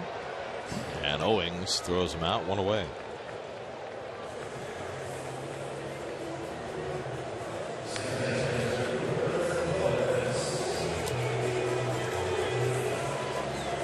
So 1 out and nobody on. Now Wilmer Flores. Wilmer 1 for 3, singled back in the first inning.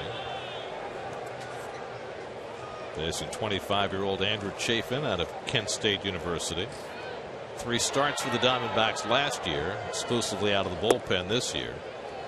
And a check swing. He stopped it in time, 1-0. Let's see if Wilmer rubbing Nieuwenhuis gets a base hit. Oh, that some hits rubbed off on him.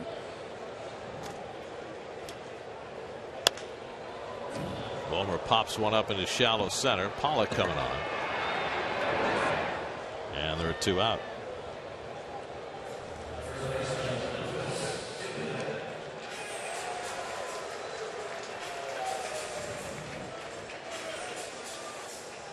Big shift. Third baseman moving out on the right side of the infield.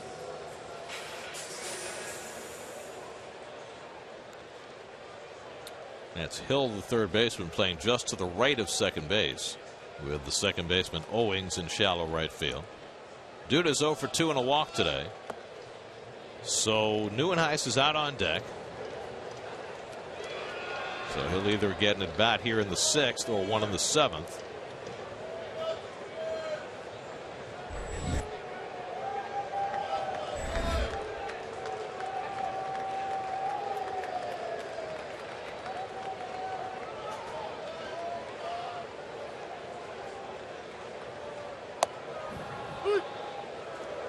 To Lucas. And the Mets are going in quite a progression, right? Wednesday they got 1 home run from Campbell. Friday they got 2 home runs. Yesterday 3 home runs. Today 4 home runs. Duda toward the middle, but the shortstop Ahmed is there and throws him out. And so Nieuwenhuis's 4th at bat will have to wait for the 7th. 5-2 New York.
Nissan.com. Paul Goldshmidt, first hit of the series, a home run. Chris Owings doubled and scored, but John Neese has given up only 3 hits. Mets have hit 4 home runs, 3 of them off the bat of Kirk Nieuwenhuis.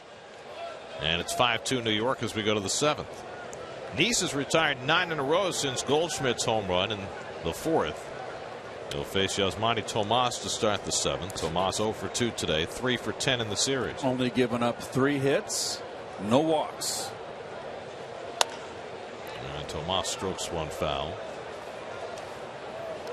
So the Diamondbacks have scored 6 runs on 14 hits in the 3 games. It's been pretty dominant Met pitching, and I think that's going to be the mantra. That's our new word here.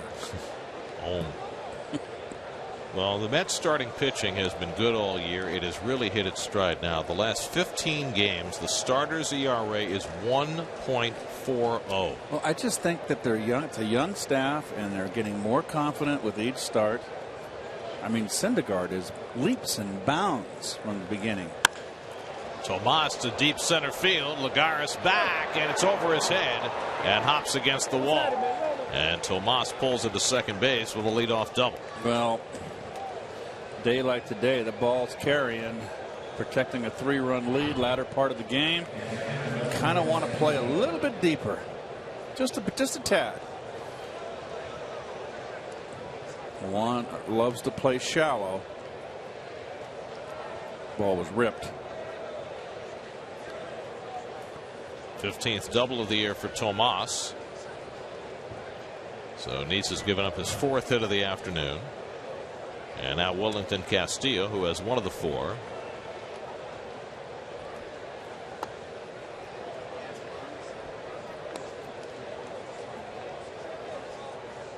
Let's get their bullpen active for the first time today.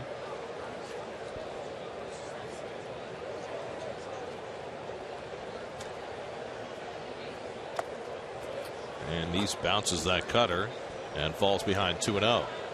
Well, there's Henry Mejia, who's been up frequently in the bullpen for the Mets over the last 5 days since he returned from his suspension, but has yet to get in the game.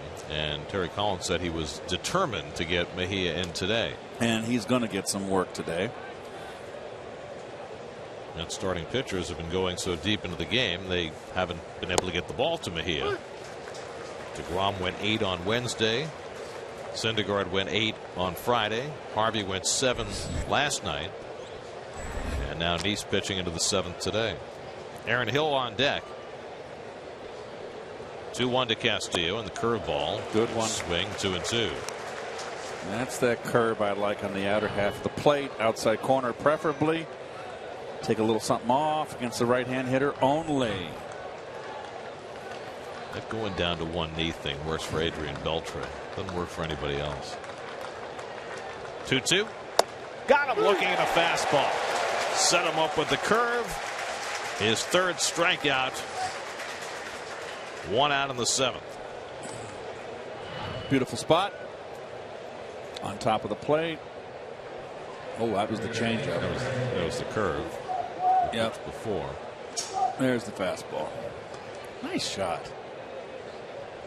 Never had that when I played. Here's Aaron Hill. And he pops one up. Flores out. Granderson in. And Curtis makes the grab 2 out. So now we're going to show you the call 3rd strike with the fastball. Yes, sirree. All right. Well, it took an inning or so, but Dave has come up with the answer for me. 3 opposing players hit 3 home runs in a game at Shea. Richie Allen, Pete Rose. Really? Yeah, that's the surprising one. And Dave Kingman. Oh, that's not surprising. Kingman is a Cub or a Giant? Dave, research. I think it was as a Cub, if I recall correctly. There was also one opposing player who had 3 home runs at the Polo Grounds against the Mets. Lou? That was Stan Musial. Oh, of course. He did it as a Card. Yes. Dave wants you to know. Yes. Cutter outside to Peralta, and it's 2-0. Can you imagine those days when they would schedule on the road, and you'd have Brooklyn and the Giants, and you'd be a week in New York? Sure. You'd be lucky if you could survive. Some teams get that now if they play an interleague series. Yep. They can play the Mets and Yankees back to back. By the way, talking about guys who had 3 home runs in a game at Shea, Richie Allen, he hit the longest home run I ever saw at Shea Stadium, out over the parking lot in left field. Really? Back fence. Do you remember off of who? No. Hit hard into right, a base hit. Tomas being waved around third. He'll come in to score. So David Peralta with an RBI single gets the Diamondbacks closer. It's now 5-3. Well, this is a game that's kind of deceptive, and that's Terry, and that's going to be it for John Nice. You think with the 4 home runs, this game's a blowout. It's not. Well, the Diamondbacks are a powder keg. They've been held in check so far, but Peralta able to get on the breaking ball and drive in a run. So John Neese's day will end and Henry Mejia's season will begin.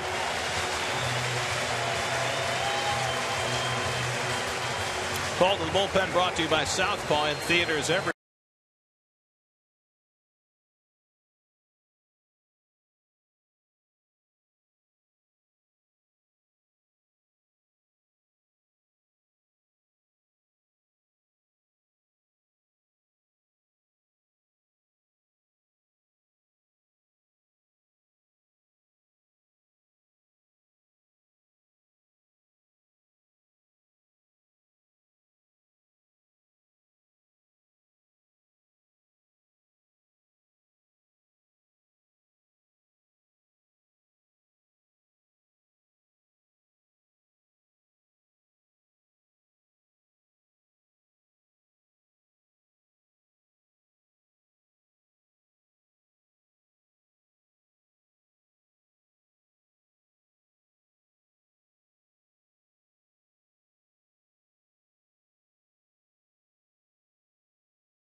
laid by an elbow injury and an 80-game suspension. Henry Mejia makes his first appearance of the year. The tying run at the plate in a 5-3 game.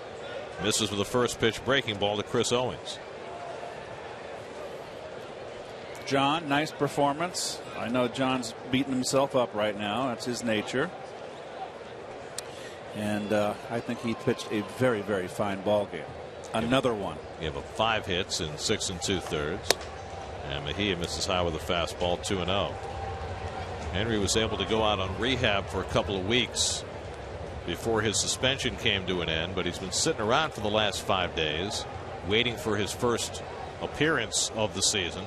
And you got to believe that the nerves are going to be pretty high for the former Mets closer. He did a nice job last year closing games for the Mets.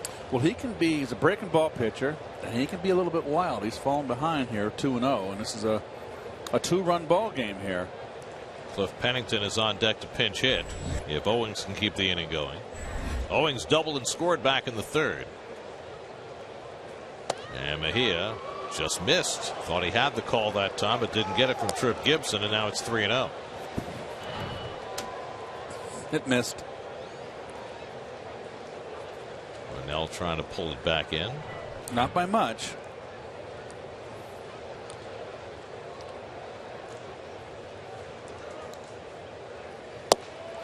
When Mejia came back to the Mets on Tuesday in San Francisco, he said all the right things.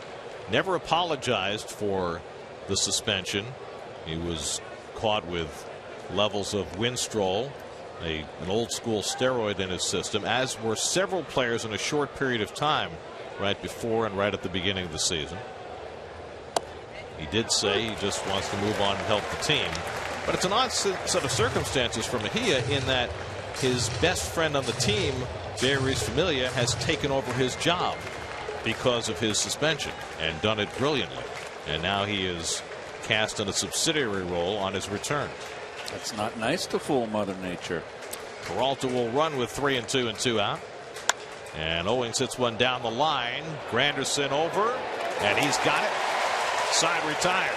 So Mejia gets a big out in the bottom of the 7th. Kirk Nieuwenhuis, who has 3 home runs under his belt, will try and become the first Met to hit 4 when we come back.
With a great deal on a Honda now at your Honda dealer. Kirk Nieuwenhuis' historic day.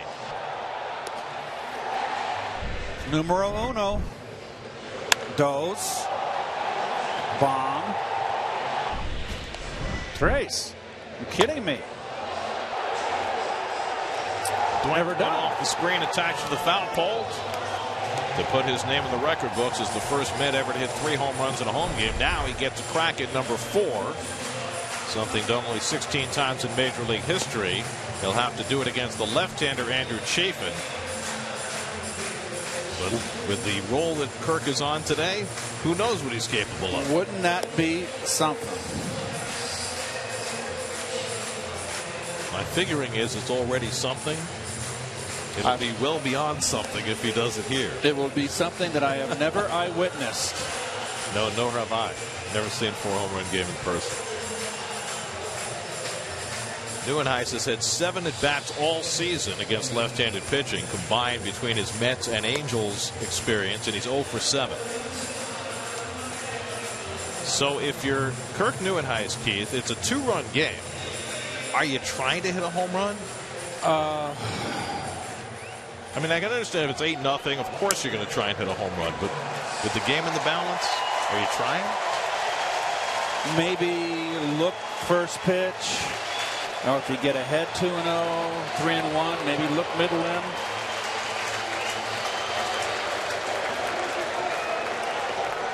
At this, for me, would I be trying to hit a home run? I just asked that question from the truck. I would be trying to keep the inning, start the inning off. The game is more important than the player, but certainly it's a tough bullet to bite here. Took a fastball for a strike. And now that one's wide, a ball and a strike. Kirk has 1 career home run against a left-hander. That came against Barry Zito in 2012.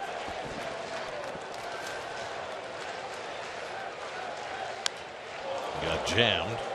1-2. Chafin throws pretty good, Gary. I tell you, it's the second outing for him. Doing that first game, had a strong inning and a 2/3 with 2 strikeouts. He's a hard thrower with a hard slider. And got the side 1-2-3 in the 6th inning. So he hasn't allowed a base runner yet in this series. And Nieuwenhuis goes down on strikes. for the first out. Well, he may or may not get another at bat, but he gets another ovation.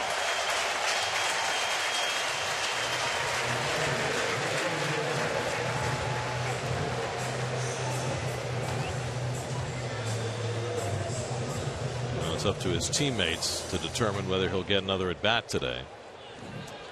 There's Johnny Manel, who's 1 for 3. Mets with 5 runs and 10 hits today, including 4 home runs, but they could certainly use some more the way this game's going.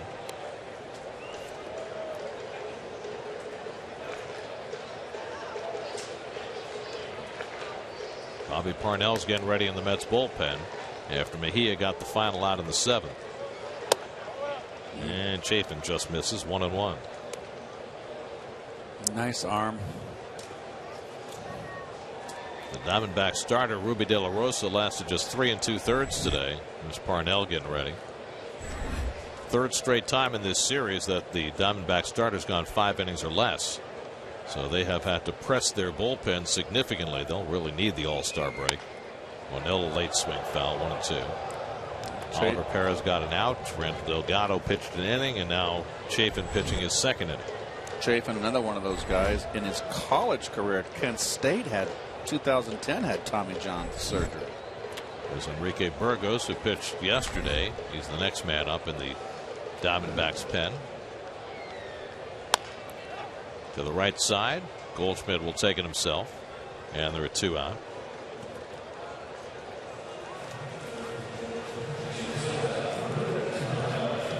It's the best way to start your weekday. Join Suki, Corey, and the gang from 5 to 9 on the Pix 11 Morning News, where every story hits home. Who's the gang? It's kind of like when we thank the crew here. We have the crew, they have the gang. But we sometimes name our crew. Talk about Greg Picker and So Dave's our Suki? Bill Webb and Dan Barr. I don't think he's ever been a Suki before. Ruben Tejada 1 for 3 on the day. Michael Kadyr's out on deck. He'll pinch hit for Mejia if Tejada keeps the inning going.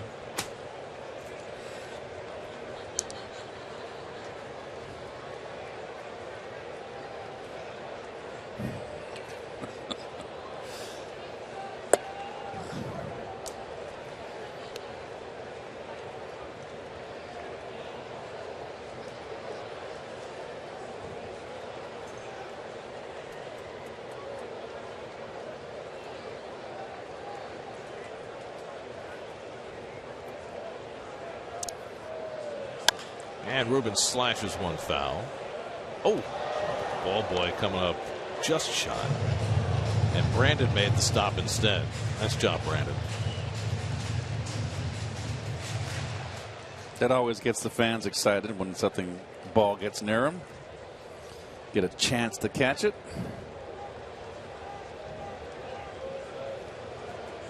See Brandon sporting his Foo Fighters jersey there. Doing a little promotional work. That's his gig.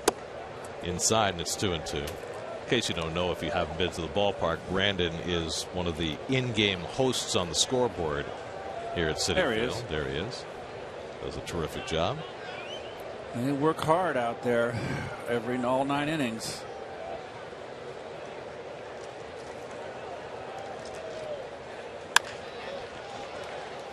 Ahmed gets in front of the ground ball, throws out his counterpart, and so Chafin with 2 perfect innings to keep the Diamondbacks around. We head to the 8th. Mets 5, Diamondbacks 3. 16 batters swung in the 5th inning. Keep playing during every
Final series before the All-Star break, and they head to the All-Star break. They'll be either 3 or 5 games over 500. It's been a bit of a roller coaster for the Mets. An 11-game winning streak early, got off to the 13-3 start, went through the doldrums for a while, and now all of a sudden playing well going into the break.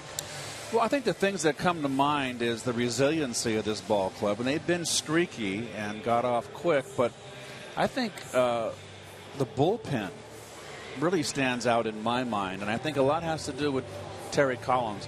Remember, Vic Black wasn't here. Blevins has been down. They've kind of, Goodell's been in, Gil Martin. I think that Terry Collins has used them. Robles, another one. Terry Collins has been great in putting them in positions and situations in the game where they can succeed, and the bullpen's been outstanding. And Bobby Parnell's been part of that. A very different Bobby Parnell than the one we used to see, but he's been very successful through his first 10 or 11 innings back from Tommy John surgery. And not, 5 miles per hour less on his fastball, maybe 6, throwing 91, 92. But nice. Pennington, the pinch hitter, hits it down to Duda, and he takes it himself for the first out. Nice play, Lucas. And Parnell now developed that curveball. That's made him an entirely different pitcher, more effective pitcher. And he's really come back, Gary, throwing strikes. Really become a sinker ball pitcher more than anything else now. And throwing more breaking balls. Bobby pitched a hitless inning in the 8th yesterday. Jerry's Familia has saved each of the last 3 Mets games, Wednesday, Friday, Saturday. And since it doesn't look like he's going to the All-Star game, Jerry's going to probably have no qualms about using him again today. He's got 4 days to rest. There was an opening for a pitcher because Max Scherzer started today for the Nats, but not surprisingly, Clayton Kershaw got that spot. And so Kershaw, who was on that final 5 ballot with Familia, will go to the All-Star game. Line right back to Parnell when he's able to snag it for the second out.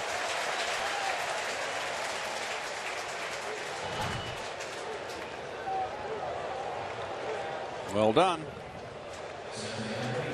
I do think Flores would have had this ball. Who needs him? Who needs infield? 2 out and nobody on. I think that's one thing that we probably haven't talked enough about as A.J. Pollock fouls it back in this last positive stretch for the Mets, is that since they moved their infielders to the proper spots, the infield has ceased being such a big concern. Well, and it's also a part of the pitching performance that the team has been able to turn double plays. You got Flores, who turns a real fine double play, and with Tejada up the middle, and that's his natural position. He has much more range.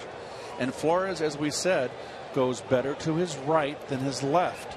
So it strengthens the Mets bullpen. The Mets middle defenders. It makes the defense stronger up the middle. And Murphy's much more comfortable at third than Tejada was when he was filling in there. So everybody's in their natural spot now, and the difference has been palpable. I mean, there was a stretch there where the infield defense was costing the Mets run after run, and it's just not happening now. Well, if you remember, too, Flores got off to the real shaky start, made a lot of errors, I think nerves and jittery.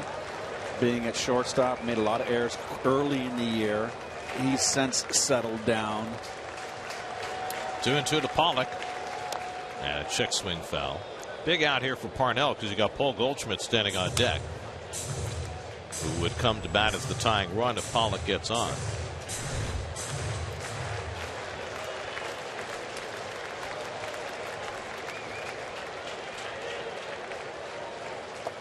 Half swing, and he stopped it in time. Bill Welke with the call. It's 3-2. Pollock is 0 for 3, but he hit the ball a long way to right field his last time up. Daniel Hudson, who's been the setup man in the Arizona bullpen, we haven't seen him yet in the series. Getting ready. 3-2, and Pollock fouls that one off.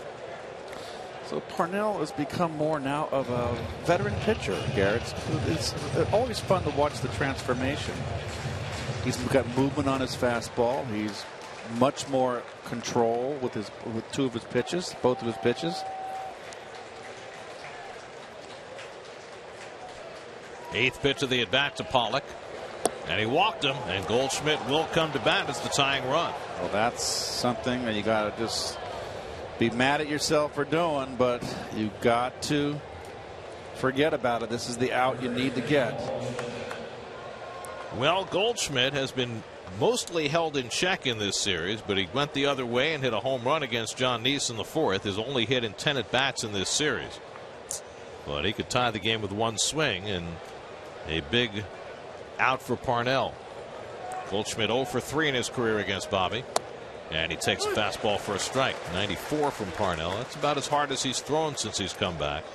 And you wonder whether the velocity is going to return at some point, or whether that diminished fastball is what he's going to have to live with. Well, there's no threat for Pollock to be going here, down by 2 runs in the 8th. Not with the big guy standing at the plate. Goldschmidt's home run was his 21st, his first in 57 at bats.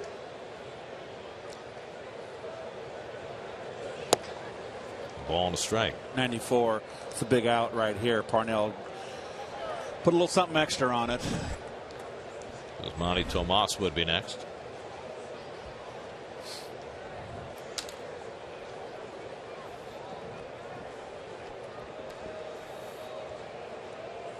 And Goldschmidt bloops one. Duda trying to run under it, and he made a terrific catch. That ball was not hit very high in the air, and Duda had a long way to go, and he turned on the afterburners to get to that ball on the warning track. Not an easy play, holding the runner on. Right-hander would have been a much more difficult play. Nice play, Lucas. Clutch out. King size out for Parnell. Great play by Duda. 5-3 New York.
.92 proof small batch bourbon. Unlock smoothness.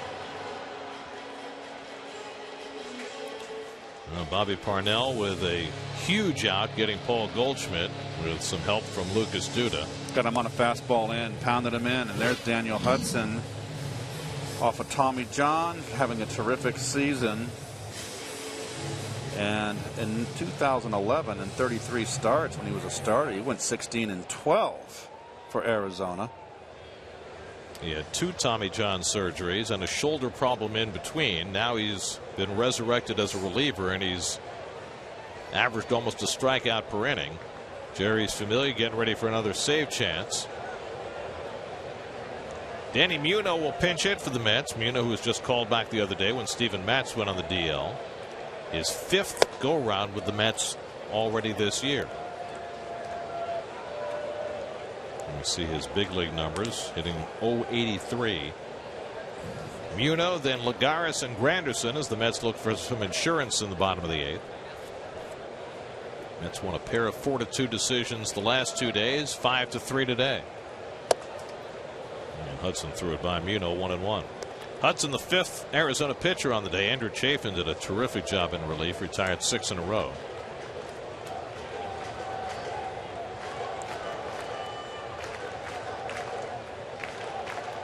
Mets would have to get 4 men on in this inning for Kirk Nieuwenhuis to get another chance. Muno hits one toward the left field line, and that'll go out of play. 1-2.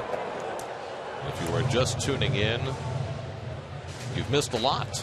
Yes. Including Kirk Nieuwenhuis hitting 3 home runs. Yes. That is not a mistake. Do not touch that dial. First Met ever to hit 3 home runs in a home game in their 54-year history. Broken bat flare, and that's going to go foul. Oh boy.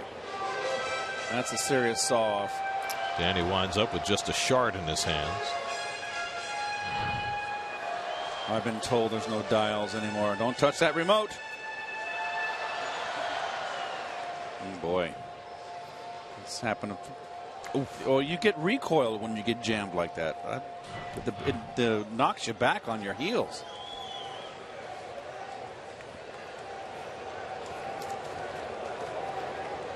Hudson is slid in as the prime setup man for Brad Ziegler, who has not appeared at all in this series with the Diamondbacks behind in every game. Ziegler has done a great job as their closer since taking over for Addison Reed. 2-2 now to Muno. In Baltimore, they've gone to the 9th inning. The Nats leading the Orioles 3-1. Who's chunking that game for them? That was Scherzer starting. Okay. He's going for what now? How many wins? Do you know? Top of your head? I don't. I'll check. I didn't have to ask you. Muno pulls one and past a diving Goldschmidt. Off that sidewall. He's going to try for 2. Tomas overruns the ball as Muno goes diving into second base with a leadoff double. 3rd big league hit for Danny Muno. And his first major league extra base hit. Tough to get it by Goldschmidt. 2 balls down the line that got by Goldschmidt. Just both the same, similar. One by Granderson earlier, and now by Muno. And I got to believe you got a bunt here, Garrett. It's a big run out there to pick up.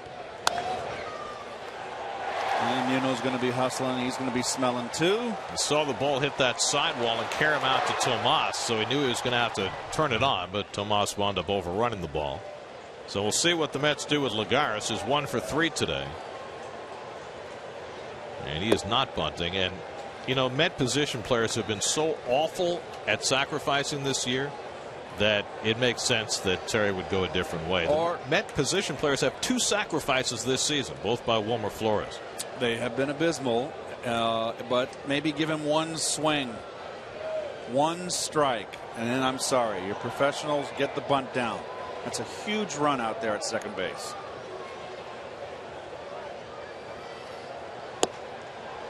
Garros takes a slider for a strike, and it's 1-1. Scherzer's going for his 10th win today. Okay. Nobody up in Arizona's bullpen with 2 lefties.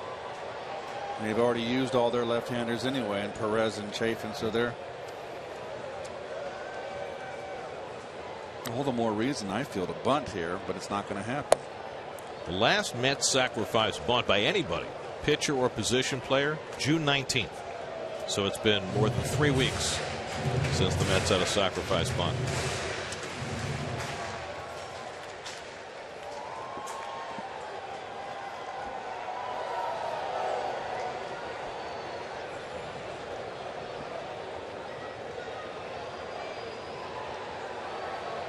Two and 1 to Lagares with Granderson on deck.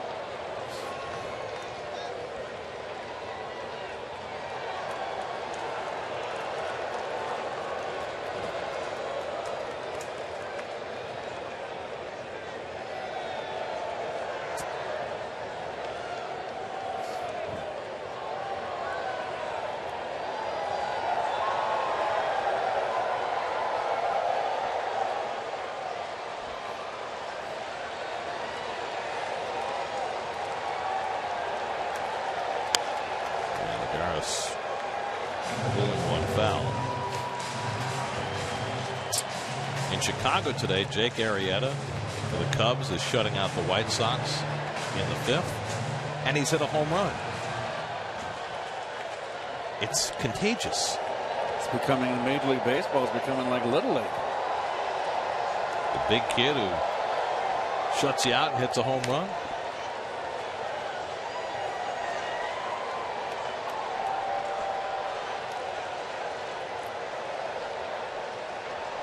Two to Lagares, and he watches low away, and Castillo boxed it, but gets to it quickly, and Muno holds it second.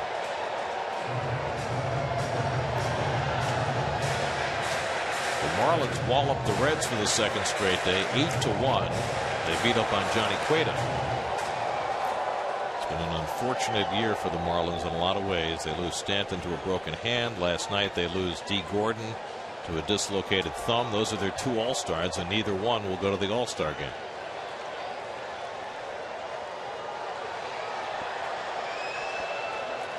Three and 2 to Lagares with Muno at second and nobody out. And Lagares pops it foul.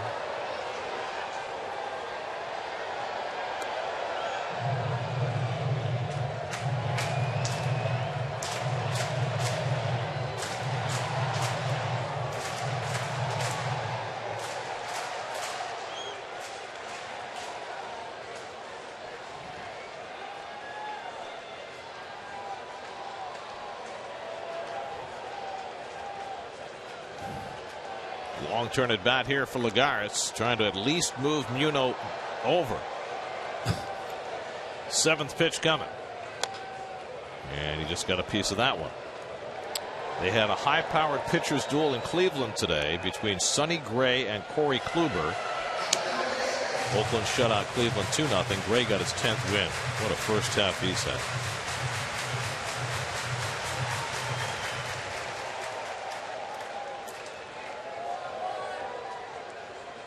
Complete game 2 hitter for Gray.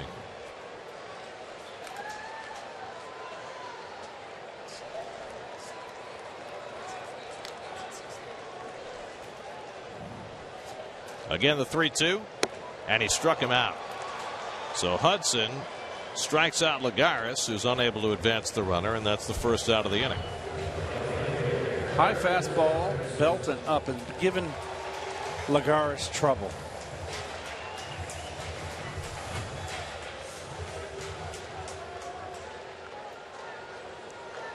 So 1 away now. Granderson, who's 1 for 4. He doubled past Goldschmidt down the right field line in the 4th.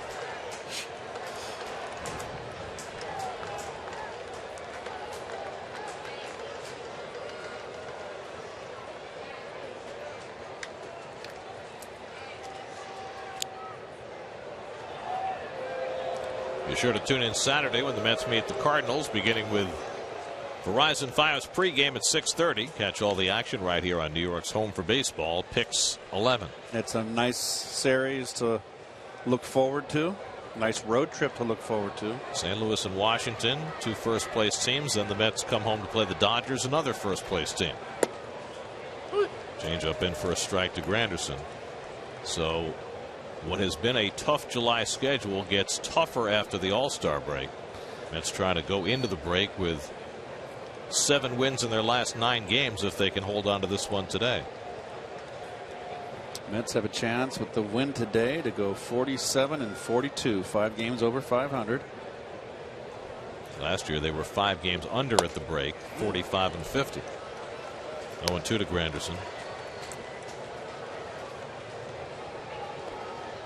Well, they'll face a Cardinal team that is without Matt Adams, maybe without Matt Holliday. Don't know if he's going to be back over the weekend from his quad injury. He wanted to play in the All-Star game, but then decided not to.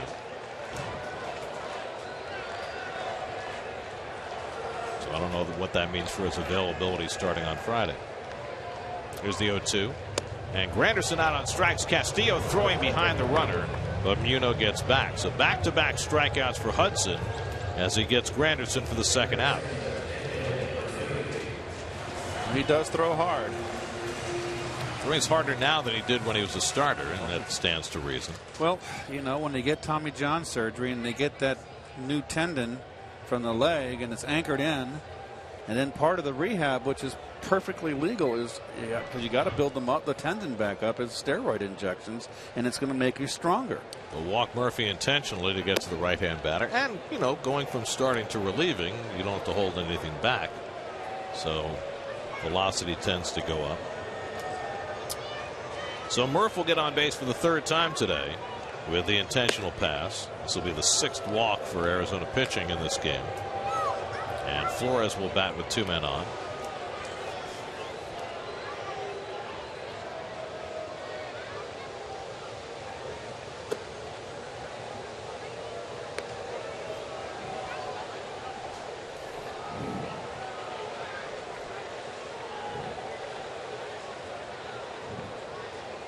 And there's ball 4. 6th time that Murphy's been intentionally walked this year, more than anybody on the team. Not quite to Goldschmidt's 19, which leads the league by far. Remember in one of Bonds' years, he was intentionally walked? Yes. It was a ridiculous amount of time. Absurd amount.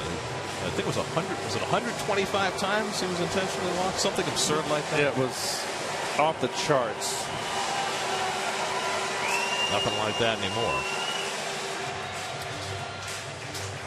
So now a chance for Flores to add to the Mets' lead. 2 on and 2 out. Wilmer's 1 for 4 today. Singled back in the first. He's flied out 3 times since then. 120. It's almost an intentional pass a game. Think about it. It's ridiculous. Well, I mean, he was intentionally walked with the bases loaded one time. I mean, he obviously did it with a lot of help, but just the fact that somebody could be that dangerous that you would intentionally walk him with the bases loaded. Talk about a cheap RBI. Yeah. But that's how dangerous he was. He walked 232 times that year in 2004. That's obviously, there's a record. Both of those are records. 1-1 to Flores. What year was that, David? 2004.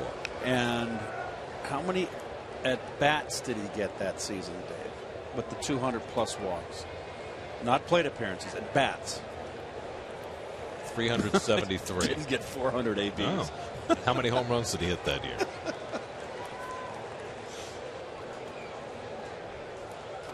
45 home runs and 373 at bats. It's like video games. Flores lines one to left, but Peralta gets over to grab it, and that retires the side. So the Mets strand a pair in the bottom of the 8th, and now Jeurys Familia, who has saved the first 2 games of the series, will try and make it a clean sweep. 5-3 New York going to the 9th.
Mayberry's come in to play left field, and Kirk Nieuwenhuis moved to center. Don't know if something happened to Juan Lagares in that last at bat, but he's come out of the game.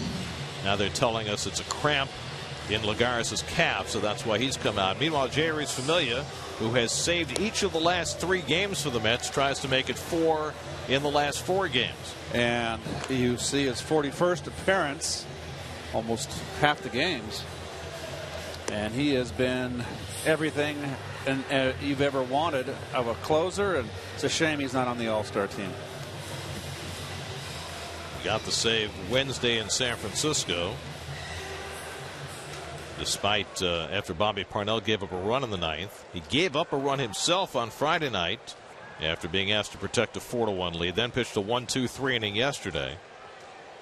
And now he'll face Tomas, Castillo, and Hill in the 9th inning as the Mets go for a sweep of this 3-game series. Tomas doubled over Lagares' head in center field and scored a run in the 7th against John Neese, who went 6 2/3 and is in line for his 2nd straight win. And Tomas hits the slider out to right. On comes Granderson to make the running grab. 1 pitch and 1 out. It is so strange to me that down by 2 runs, the first hitter in the inning goes up there swinging the first pitch slider. I agree with you, Gary.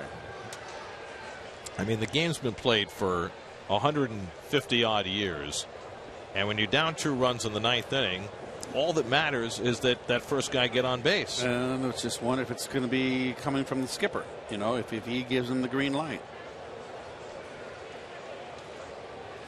So 1 quick out for Familia. Now he'll face Wellington Castillo, who's 1 for 3.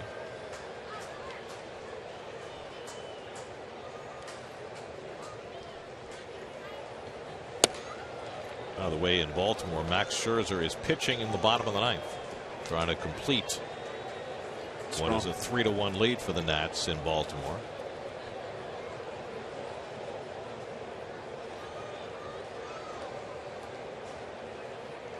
Washington trying to take 2 out of 3 in that series. 1-1 to Castillo. And more importantly, the Mets are trying to take a sweepage here. A little broomage. Aaron Hill on deck. Well, just when everything looked bleak for the Mets, they go out to California, take 2 out of 3 from the Dodgers, take 2 out of 3 from the Giants, and come home and are 2 outs away from a possible sweep of the Diamondbacks. Which says a lot about their heart. It wasn't really that close. But Castillo vacated anyway. Backup slider. Just a little overreaction.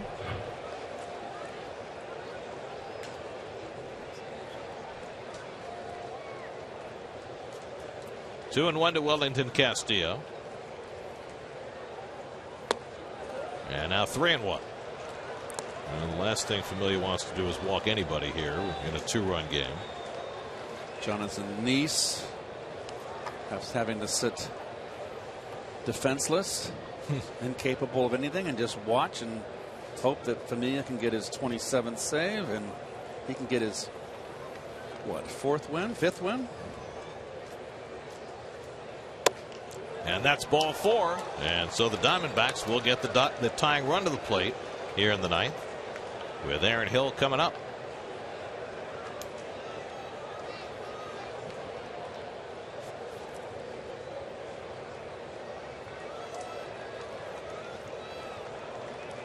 Hill is being called back. And we're going to get both a pinch runner and a pinch hitter. It's going to be Saltalamacchia is going to probably pinch hit. Oscar Hernandez is going to run at first base. This is his major league debut. It's going to be Lamb going to pinch hit. Lamb will pinch hit. Regular third baseman.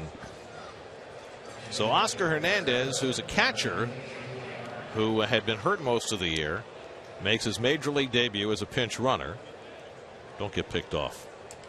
I mean, it would be great for the Mets, but you'd hate to see his career start that way. And Jake Lamb will be the pinch hitter. Lamb 0 for 8 in this series with 5 strikeouts after coming into the series a hot hitter. He's the enemy, Gary. He's the enemy. Yes, indeed. No sympathy. You are relentless. And Lamb takes a fastball outside, 99 miles an hour from Familia. Adam Jones just homered off Max Scherzer with 2 out in the bottom of the ninth. It's now 3-2 Washington. Second home run of the game for Adam Jones.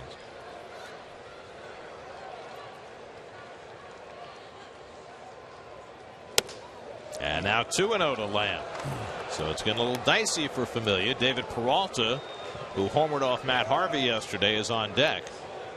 And Daniel Murphy comes in to try and provide a little counsel. Dan Warthen will go to the mound as well for a little more expert testimony.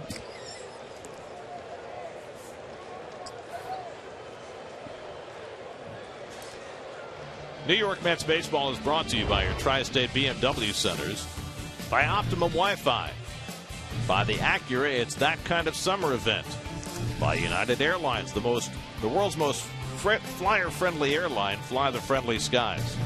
By Dunkin' Donuts, America runs on Dunkin'. And by your Tri-Honda dealer. Hurry to your local Tri-Honda dealer for great deals on the 2015 models. By the way, United Airlines, they're the world's most flyer-friendly airline. I'm glad you got that right. That's a tough one. That's a tongue tire. Who writes this stuff? Here we go. In the air, left center field, hit pretty well. Nieuwenhuis back. He's got it. And back to first goes Hernandez, 2 out. Well, Lamb gave it a pretty good ride halfway back on the warning track. A big second out. Nieuwenhuis, I think one of the reasons why Alderson brought back Nieuwenhuis was that Siciliani got off to the hot start but wasn't slumped off on the bat, and Nieuwenhuis going to give you better defense. Well, he gave the Mets plenty of offense today. 3 home runs.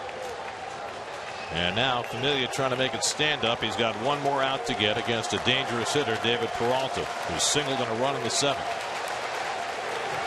And Peralta, first pitch swinging, flies 1 out to left. Mayberry is there, and the ball game is over. Familia saves his 4th straight. Kirk Nieuwenhuis with an historic day. The first Met ever to hit 3 home runs in a Mets home game. John Neese gets his 2nd straight win, and the Mets sweep the series from the Diamondbacks to go into the All-Star.